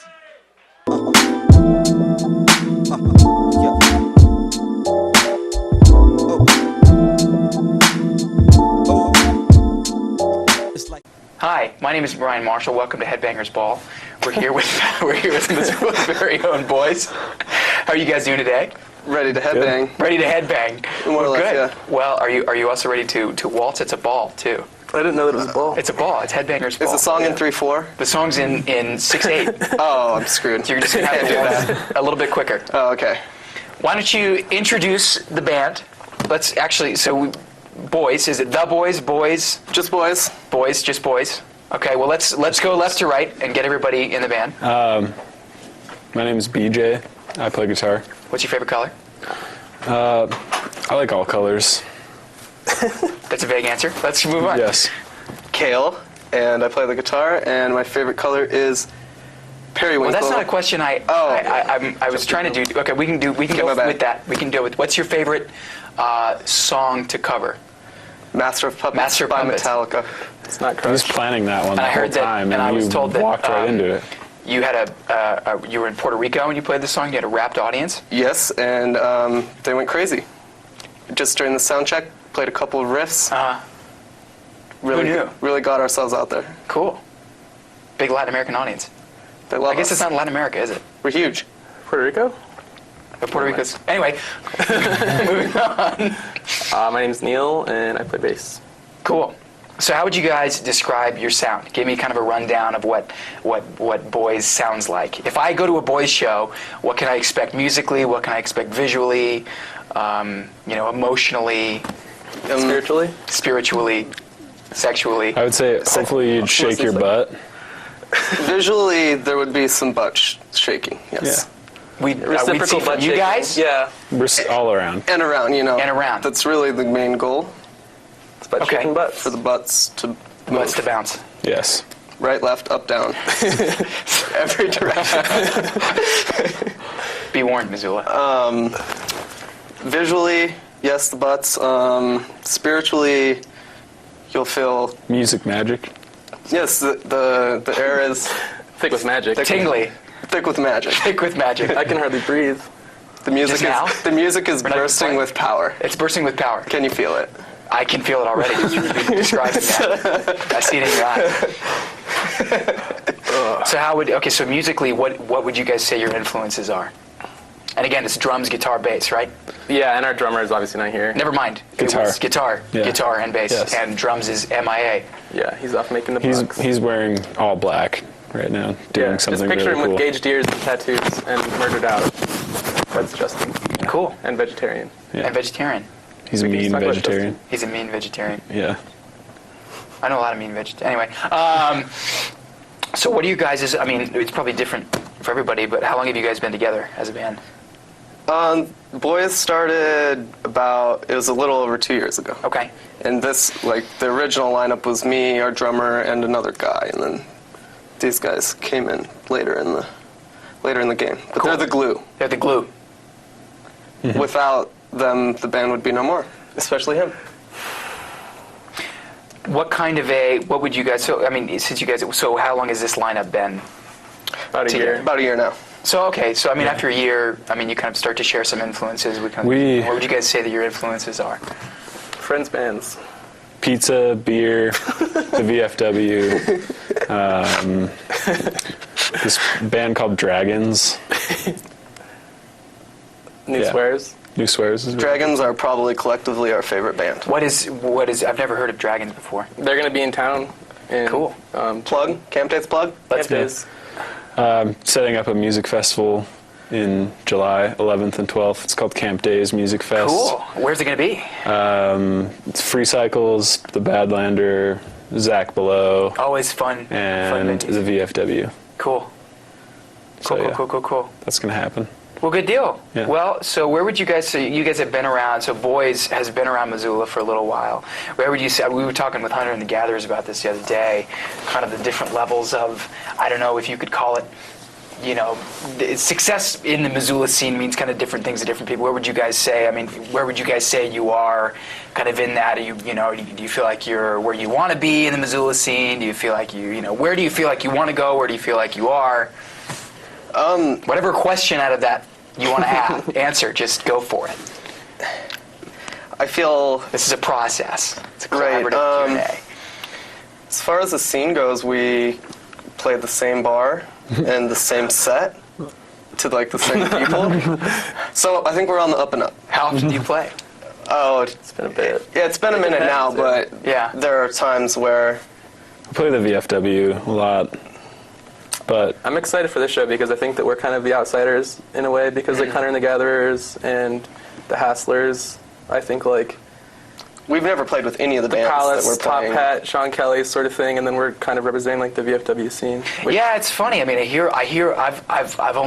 played the VFW open mic once, and it was like 3 people there. Yeah. But I've heard a lot about like the kind of the punk and rock and roll scene that's at the VFW, and I've always wanted to check it out. It's kind of become a clubhouse, I think, in a lot of Really? ways. Yeah. I mean, apart from being a veterans club, which it obviously is, I think Yeah. it's like the underground, like you said, kind of the punk scene as well. So, if I wanted to go see a show that's kind of like indicative of the VFW scene, when would that be? What would that be like? May 30th, there will be a show. Plug number 2. Plug number 2. Here we go. Tooting my horn. Here we go. Toot some horn here. The 30th, there's a show that it's going to be the band called Pancakes. Cool. A band called Pancakes. Mm-hmm. A band called Pancakes. And this group that I heard on the radio a couple weekends ago called the Mesozoic Mafia. Oh, the Mesozoic Mafia is great. I haven't seen them yet, but we booked them. All great They're going to people. play. And then we're going to wrangle up a couple other groups. Don't know yet. Cool. But plug number 2, May 30th at the VFW. All right, you heard it. You heard it here first on Headbangers Ball. May 30th at the VFW. No promotion at all except for this. This is the one TV thing. or one work. plug, yes. Yeah. Promotional. Well, you just said aspect. 2. Second plug, yeah. So, are you guys all from Missoula? You guys all from the area? Kayla and I are from Great Falls. Okay, so all Rival high schools. All Montana boys. Yeah. Yeah. Did you guys go to UM? You guys in school? You out of Yeah. school? He graduated today. Just graduated. High five, BJ. I just Congratulations. Yay. I'm a real boy now. Education. What did you graduate in? Business management. Cool.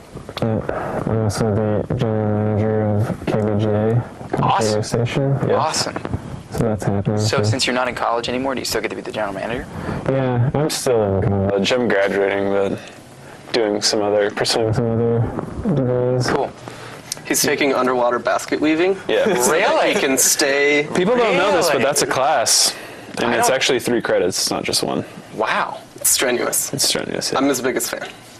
Well, is that kind of like a scuba diving thing? Is that the kind of thing where you no, it's a- rig up like you have like a CO2? I don't know. An oxygen tank. It's and- deep sea, like 1 breath type thing. Never know. What, Take so a it's huge like, breath, it's like go down to the bottom. free diving. Rip a bomb. Free diving. It's a mixture of free diving and basket weaving.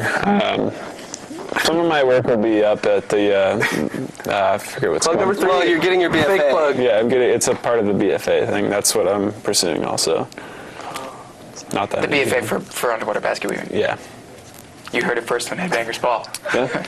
I'm going to use the basket for my pedal case. For your pedal case. Uh-huh. I do a lot of that too. That's really the goal. Yeah. BJsbasketweave.com. BJsbasketweave.com. You heard it first. Here. We have to make the main name. Back to the plan. Yeah. Back to the music. So musically, besides the VFW and beer, what do you guys listen to? What are you guys into? What will I find on your iPod or whatever chosen? Right now, You know, That new Beyonce album.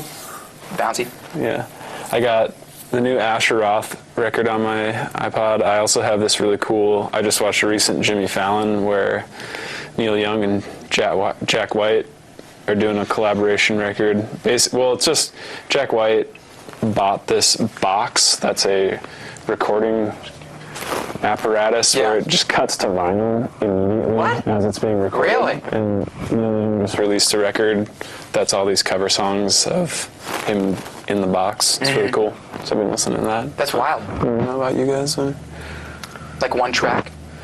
No, it's just like they stop in between, but it's all cover songs and it's all super low, like imagine how Oh Brother Where Art Thou? Right, that kind of style, super, just really low quality, but somehow it sounds like better than magical. Yeah, Yeah. it's awesome.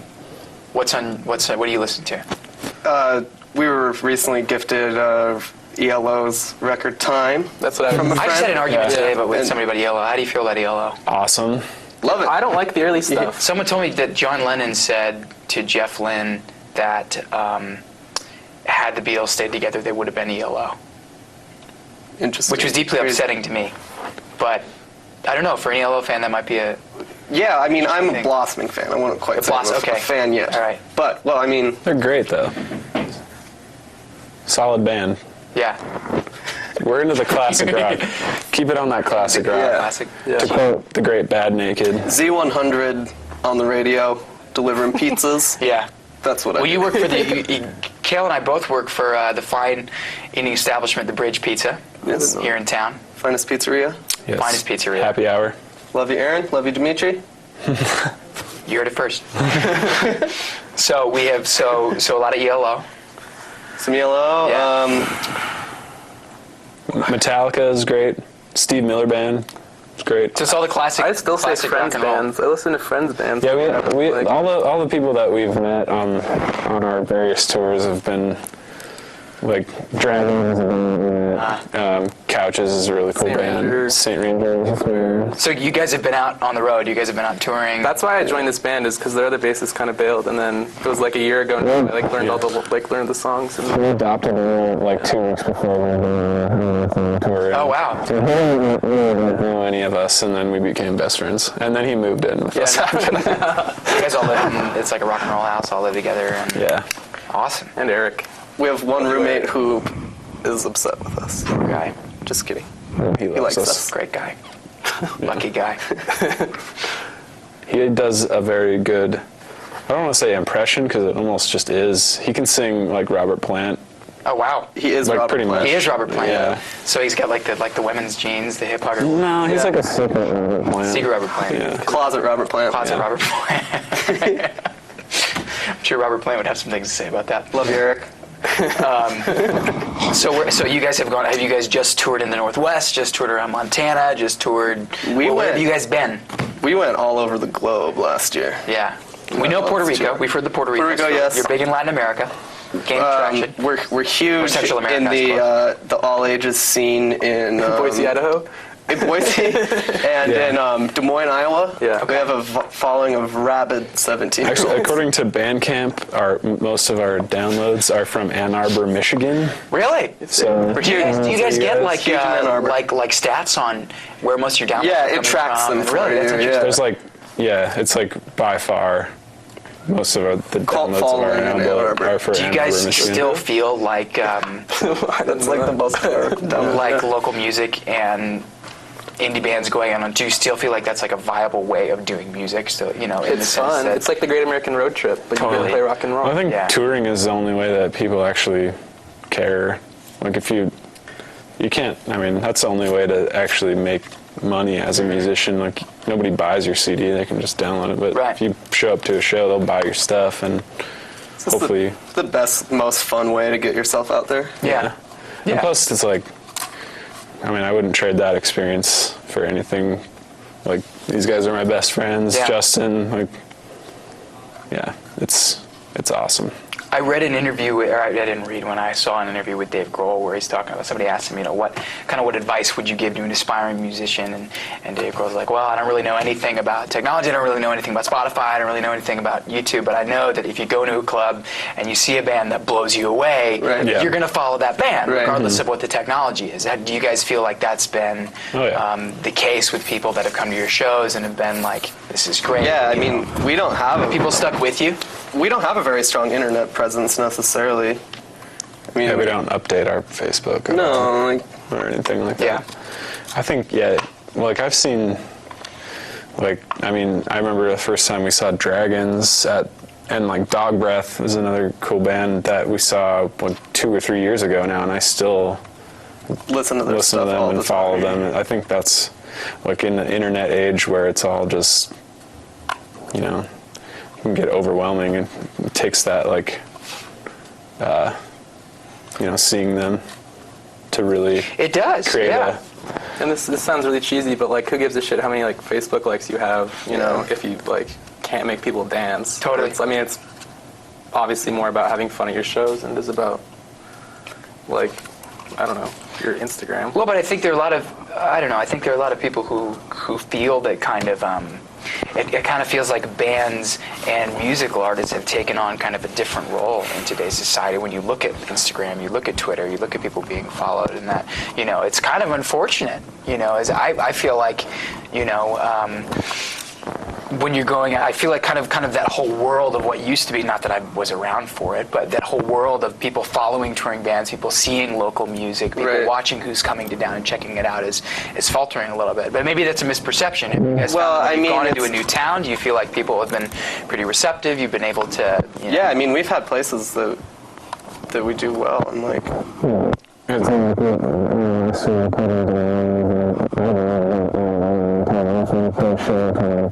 The kids, they just went bananas. We're getting a signal from our producer. Okay. Bananas. Bananas. No. Bananas? Bananas. Yeah, it's pretty cool when you go to a town that you've never been to and people are like singing along. I remember that happened. Yeah, it happened in Iowa. It was like crazy. The coolest thing ever. And it was like, yeah, kid. Sure, you're like, yeah, that one kid was like fist pumping and like screaming it's the whole like the best time, feeling and I ever. was just smiling so big, and then his mom bought him a T-shirt for him after the show. So you're serious when you said you have like a all ages fan base, like a 17-year-old. In Des Moines. What is it about Des Moines, Iowa that I was doing voice? We just played all There was ages probably like the one kid who got our record and liked it, and then he showed it to like all of his show-going We played with friends, a really basically. cool band of kids. We that played with were, some young kids. Oh, really? Yeah. We played with other bands that were like that age. And How old are you guys? I'm 23. 24. Okay, cool. Thanks. Yeah, whatever. How old are you? I'm 21. Oh, okay. Yeah, I got some time. Turn the interview around on you. This is about much to watch. Cut, no. Too personal. Yeah, right. So where can I find your guys' record? How can I listen to you guys? Our Bandcamp is thoseboys.bandcamp.com. www.thoseboys.bandcamp.com. You heard it first on Headbangers Ball. Yes. Yeah, it's really hard to have a name, boys. You can't really Google boys. No, you can't. No, You can't. We found that ungoogleable. with my band Taste. It's like, you just... That's a great band name, though. Thank you very much. I was listening to a lot of Prince when I came up with that. Awesome. Prince is great. Sounds very Prince nice. is great. He is a god. Yeah. Do you like Blood Orange? That's what I was just I about like to say. Def Hines a lot. I like Yeah. Def Hines a lot.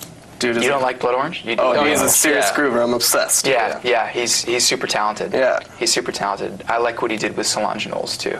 What? I've never I just heard like that. Solange Knowles. It's good a stuff. lot. Yeah, Never it's heard great. of stuff with Solange. She's great. Dang, She's Did you see the video of Solange beating up Jay-Z? I did see that video. Let's do an analysis. Here on Headbangers Ball, let's do an analysis. I didn't know what to think, but poor Jay-Z, I mean, getting attacked by Solange. I don't know. It seems like keeping his in because Beyonce just sat there and like watched it. And then did I you heard see their marriage is on the rocks. Did you see the Poor Blue Ivy? Poor Blue Ivy. Yeah. Well, Growing up in a divided household of billionaires. Their kid is called Blue Ivy? Yeah, Blue Ivy Carter. Oh, wow. I mean, Kanye's kid's up north. Yeah. I feel bad. He must really like Montana, Yeah. It's bizarre. It's just that video was kind of interesting, right? super intense, yeah. So we're all planning our swoop on Beyonce now. Yeah, that's yeah. Pink is the flavor. Solve the riddle. I think Is that the lyric? Yeah. I solved it, Beyonce. What's your last name? Can't wait What's your last name? to get home until you can tear that cherry out. Husby? Hughesby? Beyonce. Hughesby. You heard it first on Headbangers Ball. So wrapping it up, we're here with the very fine Missoula's boys. They're playing at this big MCAT shindig. Periwinkle. Hey, what's up? We're Metallica. Yo, Metallica's playing. Get over here. This song's about when you realize that you're the best lover that you'll ever have. It's called Hogtied.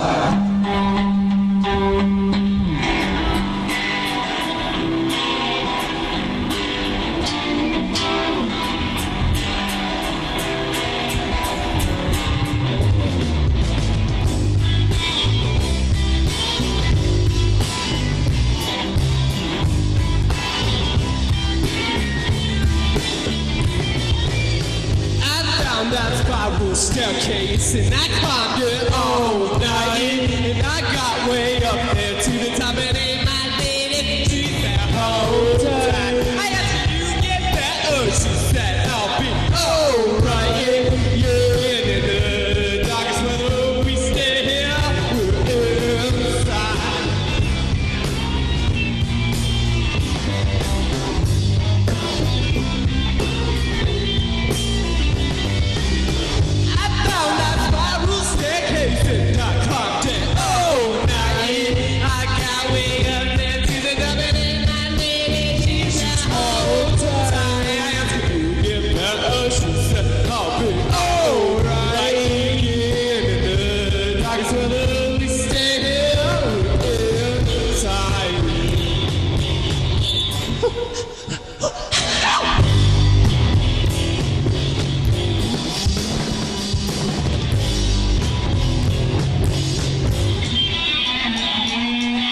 you people at the bar, come over and listen to music.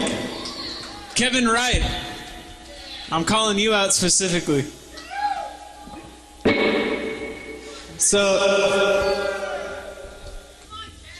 if you like what we're doing, we accept hugs, kisses, butt pinches, high fives, especially butt beer, pinches. pizza. We also have t-shirts. If you dislike what we're doing, then aim for the head, throw a shoe hard at my head. Okay, ready?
How does it sound out there?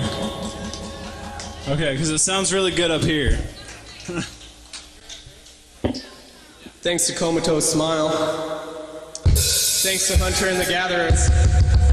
Thanks to the Hasslers after they played. Not thanks yet, actually. So this song was named after a character in a Tom Robbins book. So if you like Tom Robbins. It's about choking the chicken.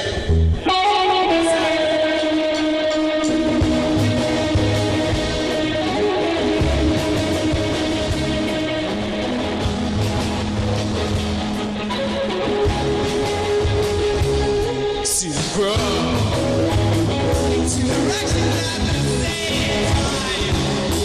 Moving slow, moving all the time. And yeah,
So,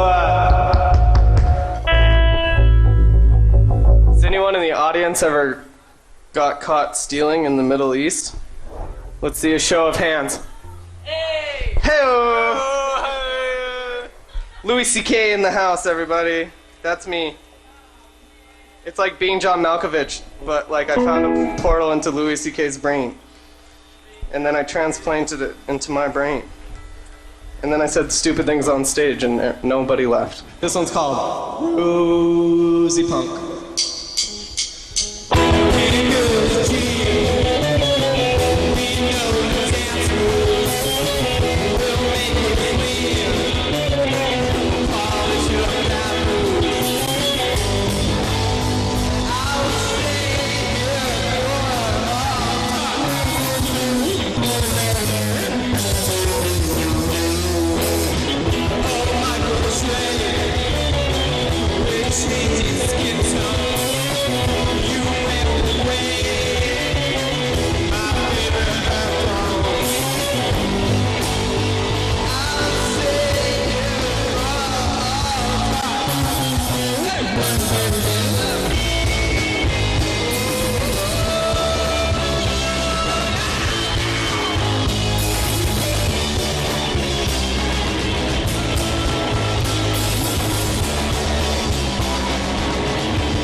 Those rock.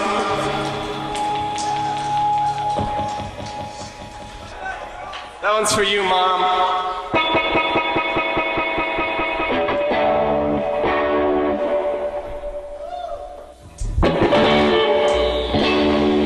We got more rock and roll coming at you.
We good for escape plan, BJ? Yeah.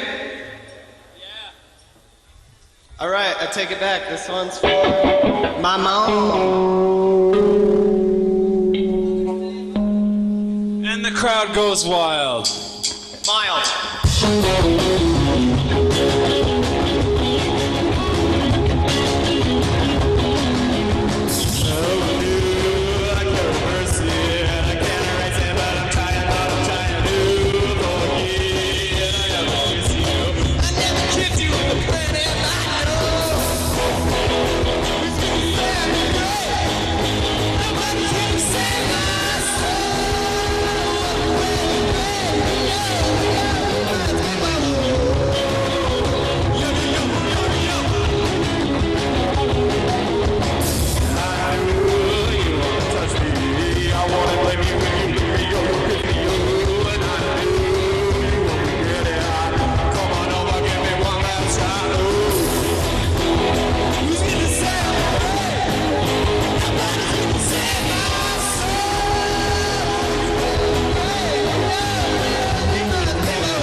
Good ending.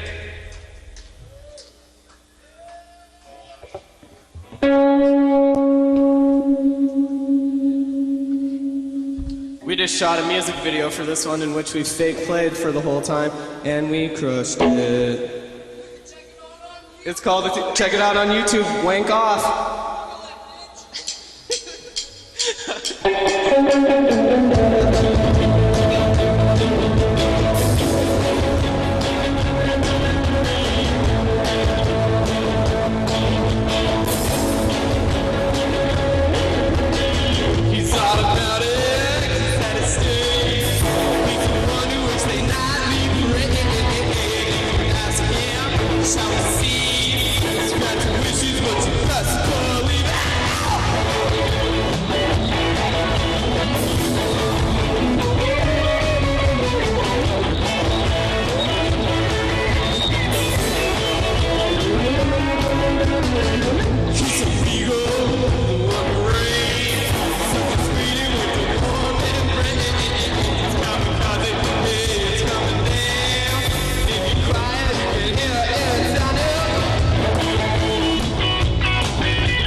So we got one left, and then the Hasslers will make up for us.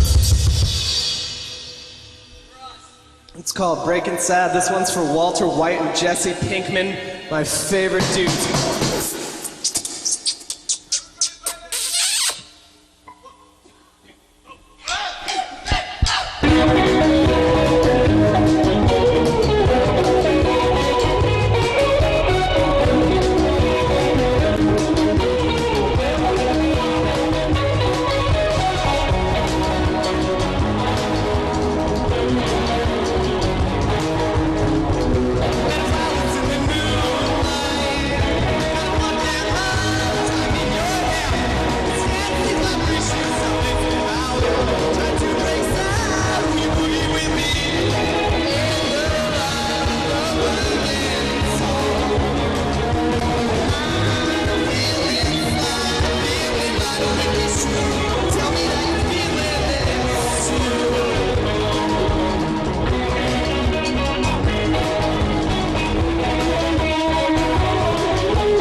Tough crowd.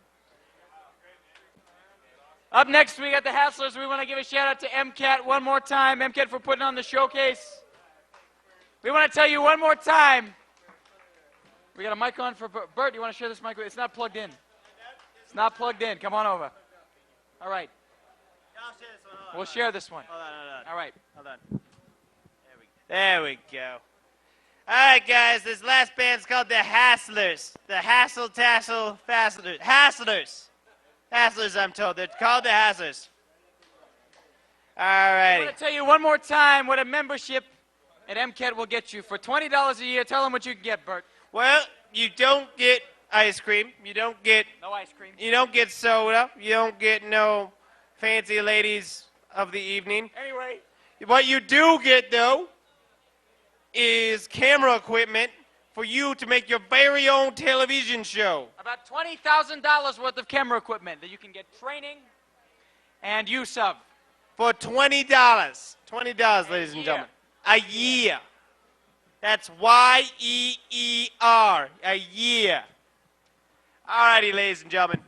So, we'd like to thank you all for coming out tonight and hanging out mostly in the bar, not at the dance floor. You know, it's been real. It's been great. Can't say it's been real great. Thank you, ladies and gentlemen. Thank you.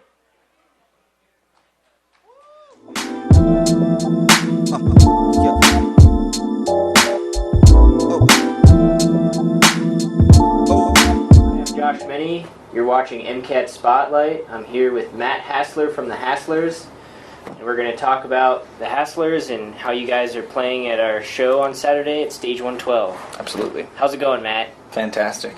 Great, great. Well, I guess the first start off is just like, how'd you start off with music? You know, I started in Lewistown, Montana, just center of the state. You know, no one hears of it. They always think Lewistown, Idaho when I talk about it.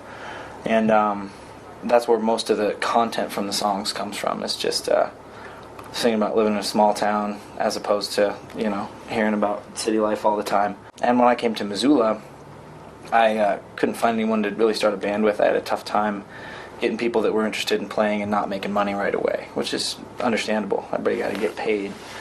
And I started as a one-man band is what happened. I would play kick drum with the foot and harmonica and banjo and had a tambourine like kind of tied to the other leg, and it was stupid is what it was. But enough people watched that go on that I had some people kind of come up to me. Maybe it was out of pity, maybe it was out of just pure interest, but they said, let's collaborate, let's do something. And that's sort of how the Hasslers was born, you know, and I was real thankful not to have to do that anymore. That's for sure. Yeah. So who else is in the band? Right now we've got Ben Haber on bass, Joey Boyd playing drums, and we've got Owen Thayer on electric guitar. He also plays lap steel, and we have Aaron Agner playing keys. And everyone sings pretty much, you know, if they're needed. We do a lot of harmony stuff. So Cool. Absolutely. And how would you describe your music? We always have a tough time with that. You know, as we started out kind of sounding like bluegrass with a lot of banjo, and we had some fiddle. We don't have fiddle anymore, so we went away from the bluegrass folk kind of thing. I still go with folk rock though. It's more towards the rock now, you know, Montana roots rock maybe, I don't know. But yeah, we keep the small town vibe going on, but we're going further and further from the rootsy kind of sound. So Further and further away from the rootsy? Yeah, I think so. More towards just the straight rock and roll sound. The more electric guitar we add, the less we use the banjo. Just it gets crunchier the more we record, it seems like, so, which is fun. Cool. Who are some of the famous musicians that kind of influence your work? You know, when I started writing songs, it was all about like Conroe Burst and John Darnielle from the Mountain Goats, all the really like heady lyricists.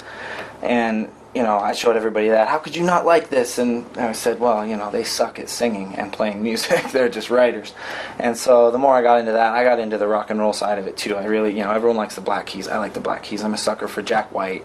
But, you know, I get in on the folksy side too. I listen to Jason Isbell just constantly, drive-by truckers stuff, even the Patterson Hood side of it. So, you know, it goes from country to rock to folk, but I always listen to lyrics before anything else, and I try to get that through when we play music too, so. All right, cool. What are some of the other performances you've done, like radio? Have you done any radio or TV or anything like that? You know, not really anything like that.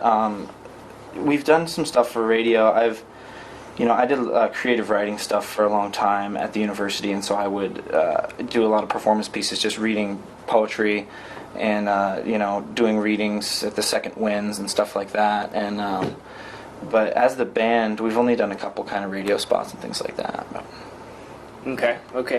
How do you handle mistakes during a performance? Oh man, we just laugh to one another and we just carry through the best we can. I think maybe it was Greg Allman that said, if you play a wrong note, you just have to play it again louder. And that's what we try to do. If we screw up, then we just make it look like it was on purpose and grin at one another and just, you grin and bear it. And, one of our things that makes us the Hasslers and what we do on stage is we like to have a lot of fun and drink a lot and go a little crazy. And, there's mistakes. There's always going to be. But I think as long as you've got the good energy, you can just tear through it and people are all right with it, So what are some of the things that you sing about? What are some of the topics? We sing a lot about just the old standards, forlorn love, and we sing about drinking and small towns. The town of Lewistown comes up a lot. There's a mysterious redheaded woman that comes up a lot, and she probably shouldn't be talked about. And it's all kind of around the small town mystique, the dirt road culture, and we just try to make it relatable, but at the same time, we use names from people in our lives. We've got this personal touch on it that, when people that we know hear it, they'll know exactly what we're talking about. But we hope that the rest of the world can figure it out too. We don't want to be too precise. Very cool. Very cool. Yeah. Tell me a little bit about how you guys kind of come up with your music. Like, tell me some of the stuff you do in your sessions and stuff like that. Yeah, I mean, we play it at my house, and me and the bassist share a house, and we call it the shanty. It's just this dilapidated sort of shack, and it's got a basement that we practice in, and the neighbors don't seem to mind too much as long as we keep it, before midnight. And it's a good place to work in because it has this rundown sort of feel, and it just kind of boosts our energy. We don't have to feel like we're doing anything too specific to please anybody. We just do what we want. And it usually starts, I'll have an idea for a song, and I'll usually write it with just 3 or 4 chords because I don't know that much about music. And then I'll bring it to the rest of the band. I'll say, here's what I got. This is the bare bones of it. And those guys, most of them do jazz. They're jazz trained. They do all that kind of stuff. They know theory left to right, and so they'll flesh those songs out. They'll make something great on the music side of it. We'll throw some harmonies on top of it, and then practice till we decide what we like and we don't, and then we'll just do the whole thing again until we get a song out of it. And so we don't get a ton of songs. We won't learn 4 in a practice. We'll do one whole rehearsal just to learn one, and then the next time probably just practice that one. So our catalog's not huge, but we try to be tight, and I think that makes up for it. Very cool. Tell me, what is your catalog like? How many albums do you have? How many songs? We have one full length that we put out a year and a half ago, just eponymous, titled The Hasslers. That one still sounds really folksy. That one I think has 12 songs on it. But we've got probably 30 that we play at a normal show, and then probably 10 more that we pull out every once in a while.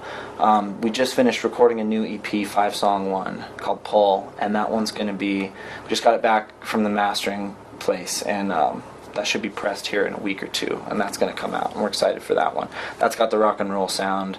Our bassist did all the recording for it. He's doing recording classes right now. He's great at it. He's got an ear for that kind of thing. So we like the sound of it a lot better. We're just moving in a direction we all really like. So cool. Yeah. Tell me, how do you feel about your status in the Missoula music scene? It's weird. When we first started, we had this great momentum, I think especially because of the bluegrass thing. People see a banjo in Missoula and they go nuts, and they think, that's the coolest thing in the world, Steve Martin. And since we started steering away from that, our fan base has become a lot more specific. People that like us more, and the people that were on the fence, I think a lot of them are tending to go the other direction. Not that we have any less fans than we ever did, we probably have more, but I think it's a different type of fan base now. The people that are listening to the more rock and roll kind of stuff on the radio, the people that are listening to the kind of folk punk that's coming out, Felice Brothers fans, those kind of people are starting to take notice and say, oh, these guys aren't just folk pop. These guys are starting to actually do something that's got a little rougher sound to it. And so the fan base is changing. And some of the fans that were there when we first started, I think, are maybe a little confused. But I think if they hang on, they'll get in the right direction with us. Do you have any advice for musicians who are starting out, who are nervous and kind of... Yeah, you just have to just play so much. I mean, that's the only thing I can tell them. It's just... I just did open mics as often as I could, open mic contests. If some guy stops in the street and says, hey, let's jam for 20 minutes, just sit down and jam with him. And he might teach you something, you might teach him something, but it's just worth playing music all the time. And the more you do, the more people are going to notice you. You can collaborate. You can just be out there. People will know you exist. If you're just sitting in your basement trying to record on your MacBook, no one's going to give a damn. I say damn. Yeah. So just get out there and that's what you did. Just get out there. That's what all of us did in the band. We just started playing shows, all different kinds. I mean, even the people in my band now, you'll see Owen playing with Kung Fu Congress and with 3 Year Dog, and you'll see Ben doing jazz with Anti-Blues, and Joey, our drummer, is a crazy saxophone player. He just graduated with a major in saxophone performance, and all these guys are. And Aaron too is just beautiful voice, playing keys, doing theater.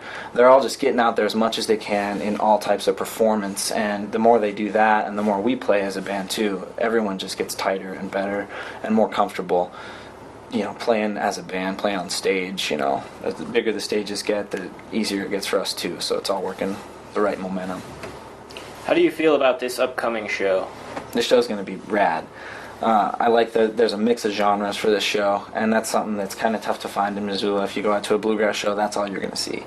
And this one, I think we got a range. I mean, seeing Comatose Smile and Boys, it's going to be, people are not going to know what to think. It's going to be great. So I'm psyched for that. That about wraps it up for me. Do you have anything else you'd like to add?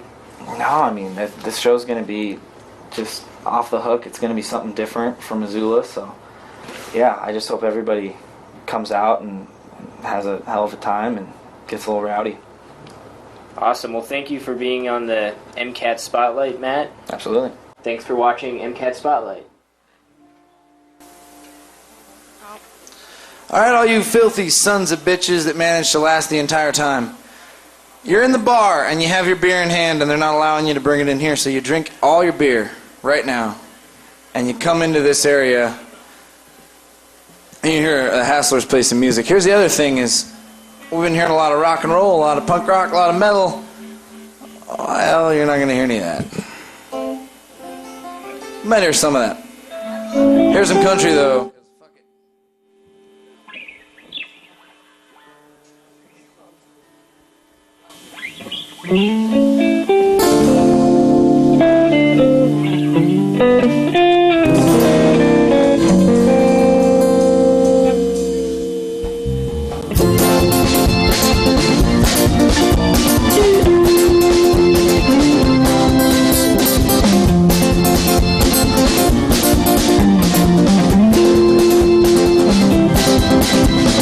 Gain 20 pounds, lose 20 pounds.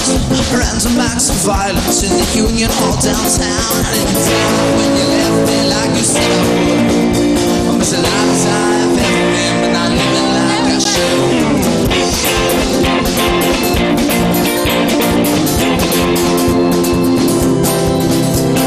Drinks, 30 drinks, slam 30 more.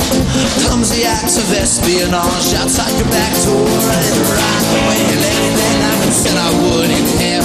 Still very much alive, but I'm not living very well.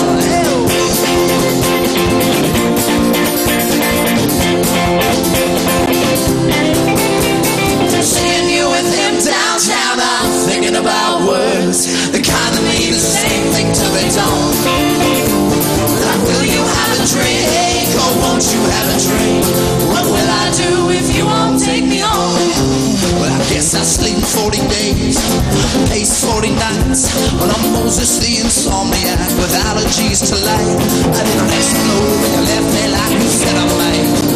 Still very much intact, but I'm not held together tight.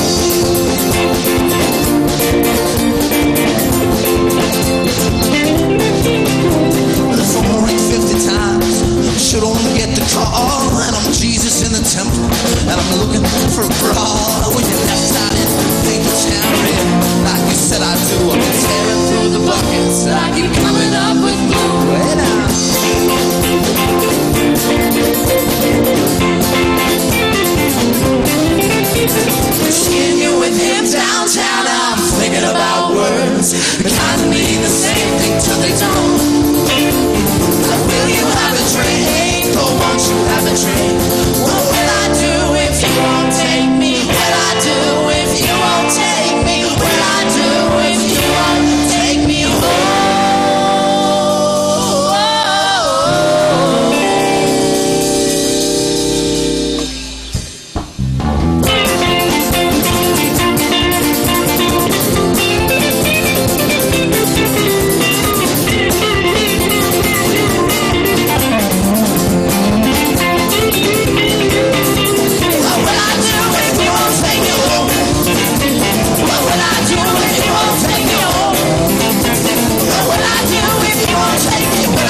night buzz on a Thursday morning. Did you think that it'd soften the blow? Yes,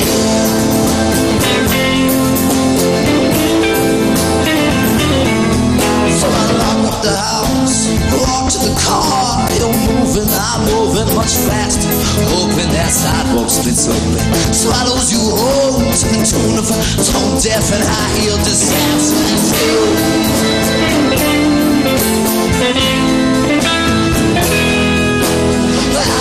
Still, but honey, when you move, I get wishing that you were still again. Hey, necromancer, please leave my dancer alone. She'd be better off dead, dead, dead. Alright.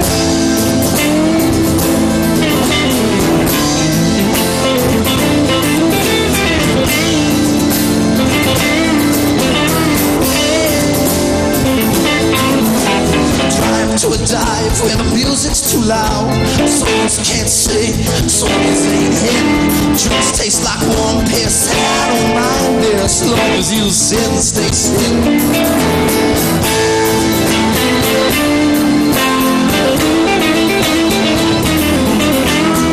For a drink, and there's safety in liquid. Double whiskey dish for each hand. And then from the corner, the red corner must be my baby, my sweet dancing queen of the town.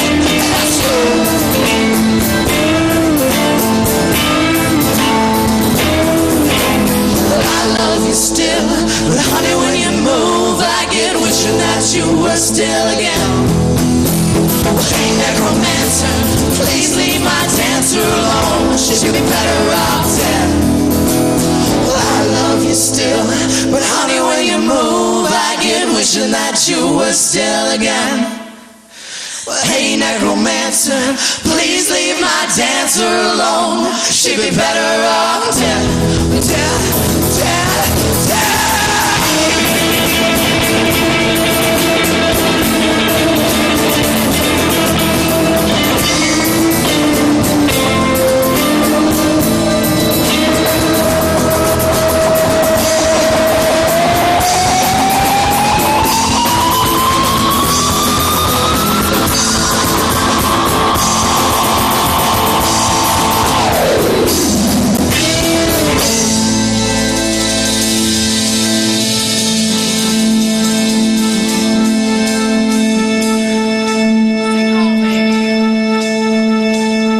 Here's a cover tune.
Really handshake, a friendly smile, said the dream is turning.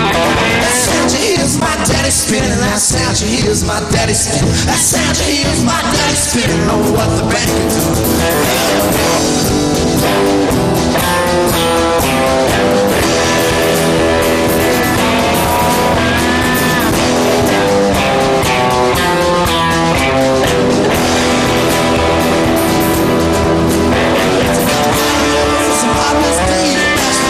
Sweet tea, followed up with some manifold, rubbing out the fall. Short view from the big town hills, thinking out shoes and high heels. Love's the only thing on earth that's real, and nothing moves my legs on. Bury his body in the ocean cold, bury his body in the ocean cold, bury his body in the ocean cold, in the cold November. Damned if I wouldn't go to church on Sunday, damned if I wouldn't go to church on Sunday, damned if I wouldn't go to church on Sunday. Look at the preacher, and it's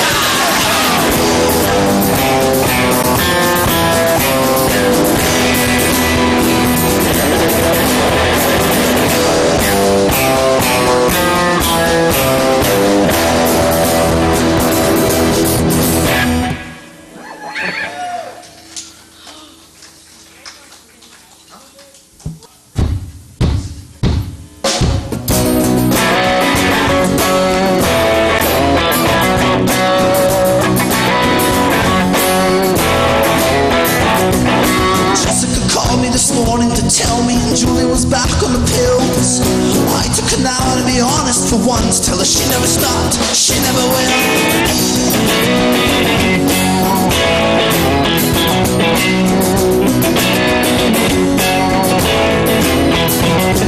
Spoke with the old man, told me the cold snap is coming in less than 5 days. Time to board up the doors, make love on the floor.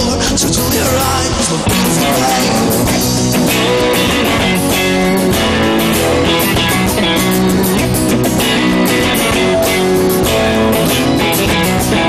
Got sick to work on taking the afternoon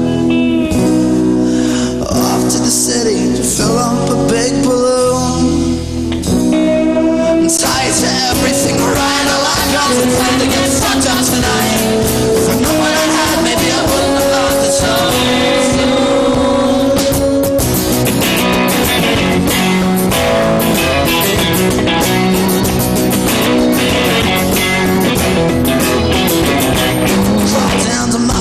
Bookstore and burn everything in sight. If there's nothing written around me, I can't feel bad. She forgot to write. Say something funny to Paul the cashier. Says something sad to me. Rings up a carton of cigarettes. Gives me my matches for free.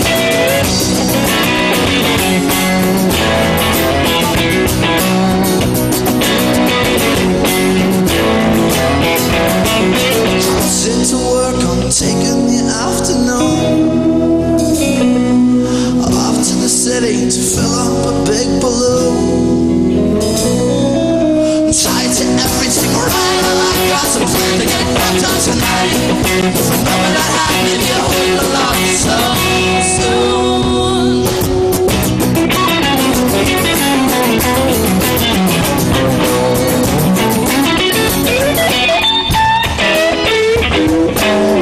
Julie to come back to bed. Look at the clock and she'll say, I've been in New York City for 5 weeks. Hope you have a lazy Sunday. Pray for Julie to come back to bed. Look at the clock and she'll say, I've been in New York City for 5 months. Hope you have a lazy Sunday. Time for Julie to come back to bed. Look at the clock and she'll scream, I've been in New York City for 5 years. Hope you have a lazy Sunday.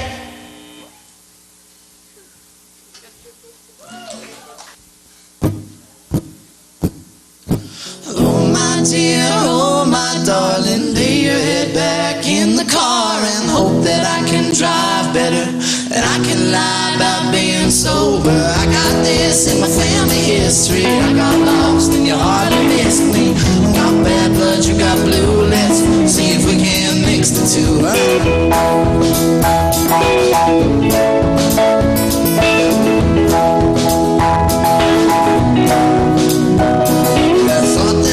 Slipping, I was walking on eggshells. What I've been calling crutches been perfect pair of legs. Hell, I've arrived alive to this point, haven't I? And when I'm older, I can get a pair that suits me better, holds me steady, I'll be bolder.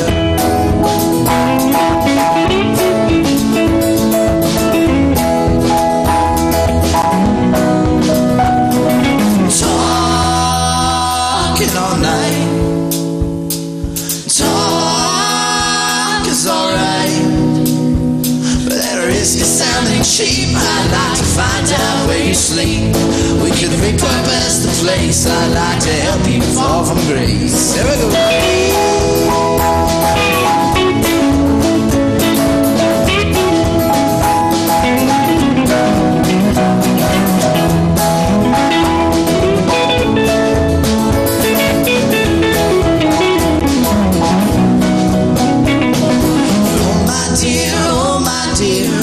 Seeing oh so clearly, everything I ever learned is useless when you're standing here. You find a destination, and I already had one planned. When I showed up to the station, I had no ticket in my hand, and that's like talking all night. Talk is alright. At risk of sounding cheap, I'd like to find out where you sleep. We could repurpose the place. I'd like to help you fall from grace.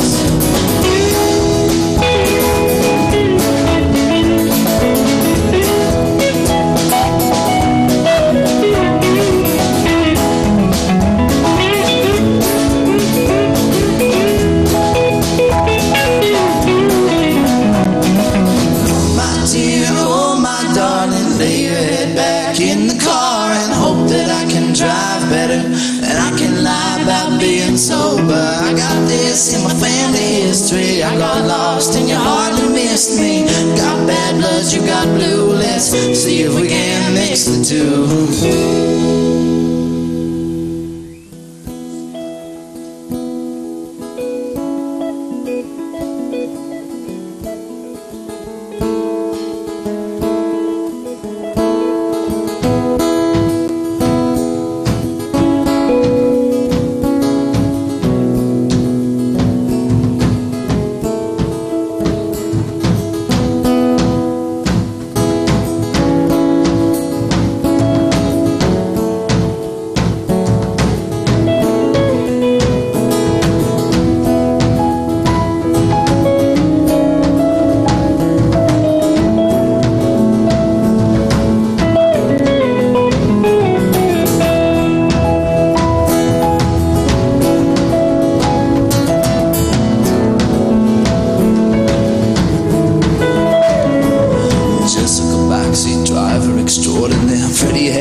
said you wanted this, calling a spade and a hit or miss.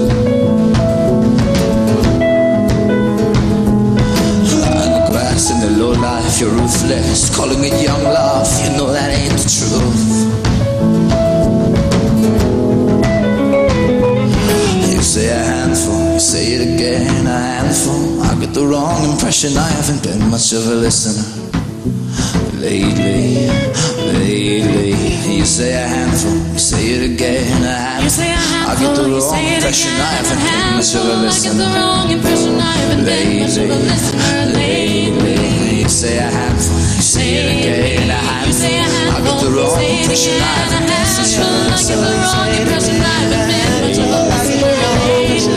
You say a handful, you say it again, a handful. I get the wrong impression, I haven't been much of a listener.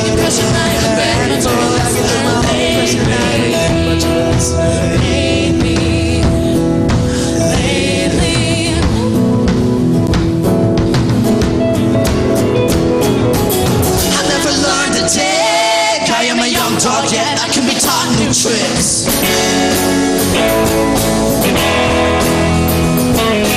Haven't means to climb, but the low-hanging fruit can just fine. Can just fine. Can just fine.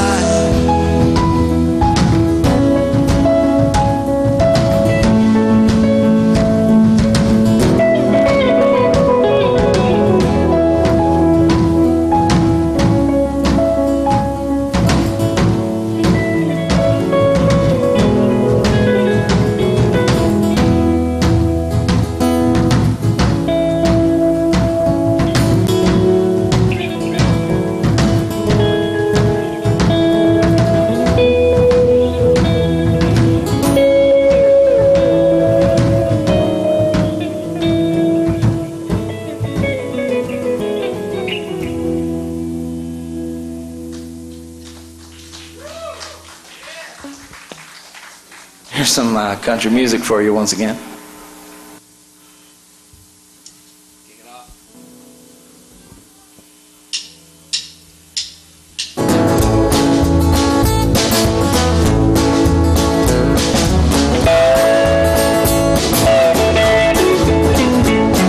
I've never been to California, I don't wanna go. Got some money in my pocket, gonna spend it on you know what?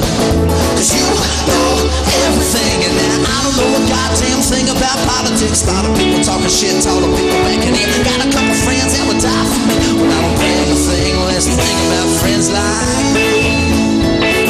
Well, our town is a small town, is a thin town in the thick of it. Big city got big sense, but here we ain't got a lick of it. Born here, yeah, that's true, and I'd be lucky if I died here too. This is our town, goddamn, I'm sick of it.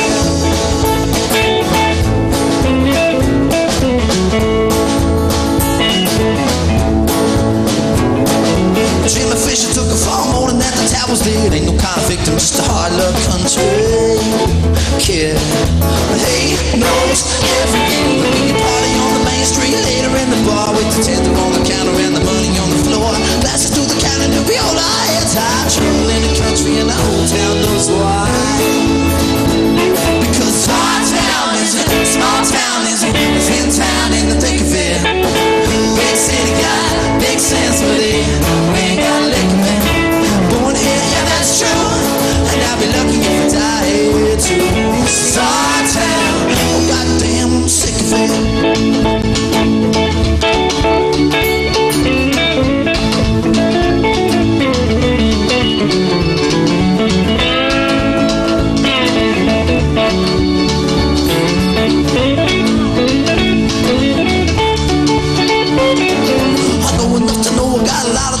Learn. For now I got a bottle and a lot of time to burn. Heard a little talk about the weather and my family name. I got a banjo on my shoulder, but I don't know how to play it. If I couldn't sing, I'm sorry, cause I don't know how to sing it. A woman like my mother is the woman in my bed. But Freud's a fucking idiot, and this is what he should have said. Our town isn't, small town isn't, a thin town in the thick of it. Big city got big sense, but it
flu. I caught the word, I'm lost, don't know if it's true. I caught a real big fish, it wasn't you. Still trying to catch me, case of them white light blues.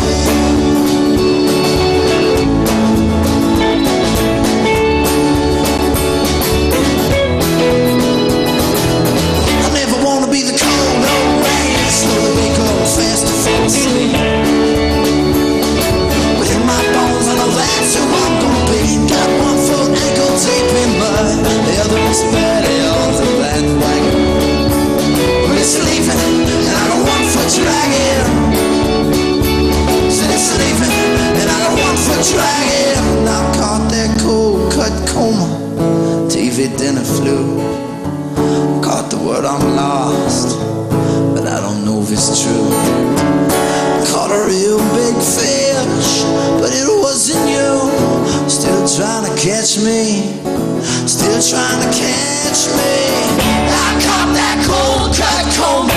TV dinner flu. I caught the word I'm lost, don't know if it's true. I caught a real big fish, it wasn't you. Still trying to catch me, case of them white light blues.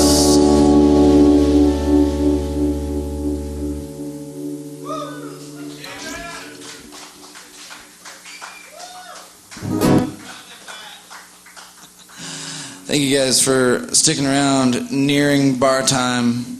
We know that you got to get cabs and do your thing. We got one more song for you guys. We've been the Hasslers.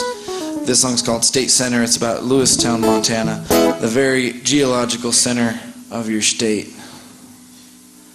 And you don't want to go there.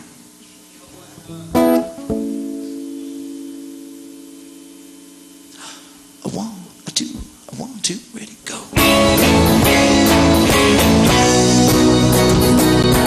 Well, everybody that I care about is gonna die someday, they're gonna go to hell. I'll be in bad company in the Holy Kingdom, without a whisper of the good word to bring down. See, I made a deal with God tonight. Said if I could polish off the fifth or right, well, I'll go walk into the pearly gates without a word of judgment or a second's wait. Or maybe that was my grandfather, and by heaven he Oklahoma, there's a plot of land out there needs working. I'm a working man, I'm a house to home, but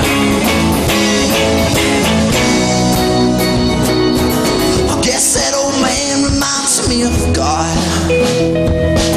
He makes tall orders, he's got a short temper.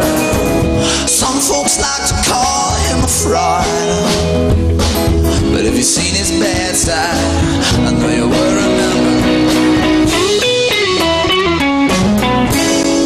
Solid state, center stage, crush. Crush me up small, liquid state, center stage, pour me out tall. Well, everything I thought I knew about growing up, I read in a book called The Lowest Amount Is Enough. And now I'm in hot water with the girls on the downtown bus. For being so young they are doing so much. And on the corner of 5th and Main, met a girl or a woman, aren't they the same as the name of the song that had proved me the wrongest? I got the longest ride home. Or maybe that was my godmama, and I always wondered why I called her that. She was the devil if I ever saw one. Spits conclusions, so need to draw one.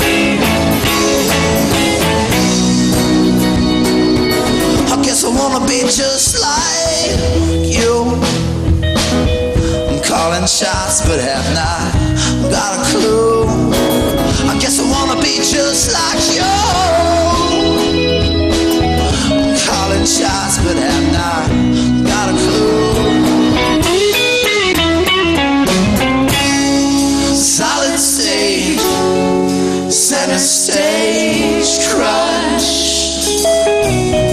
Crush me up small, liquid state, stage pour me out tall.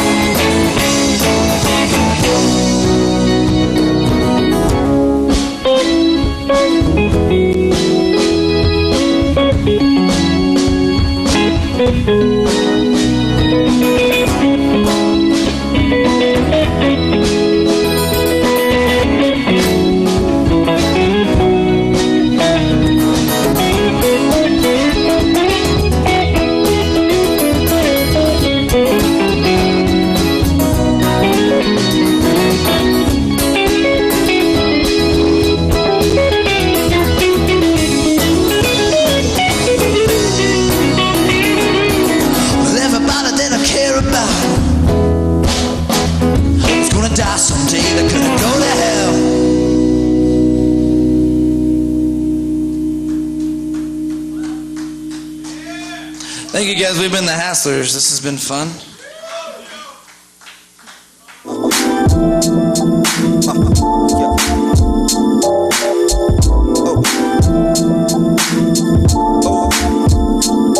It's like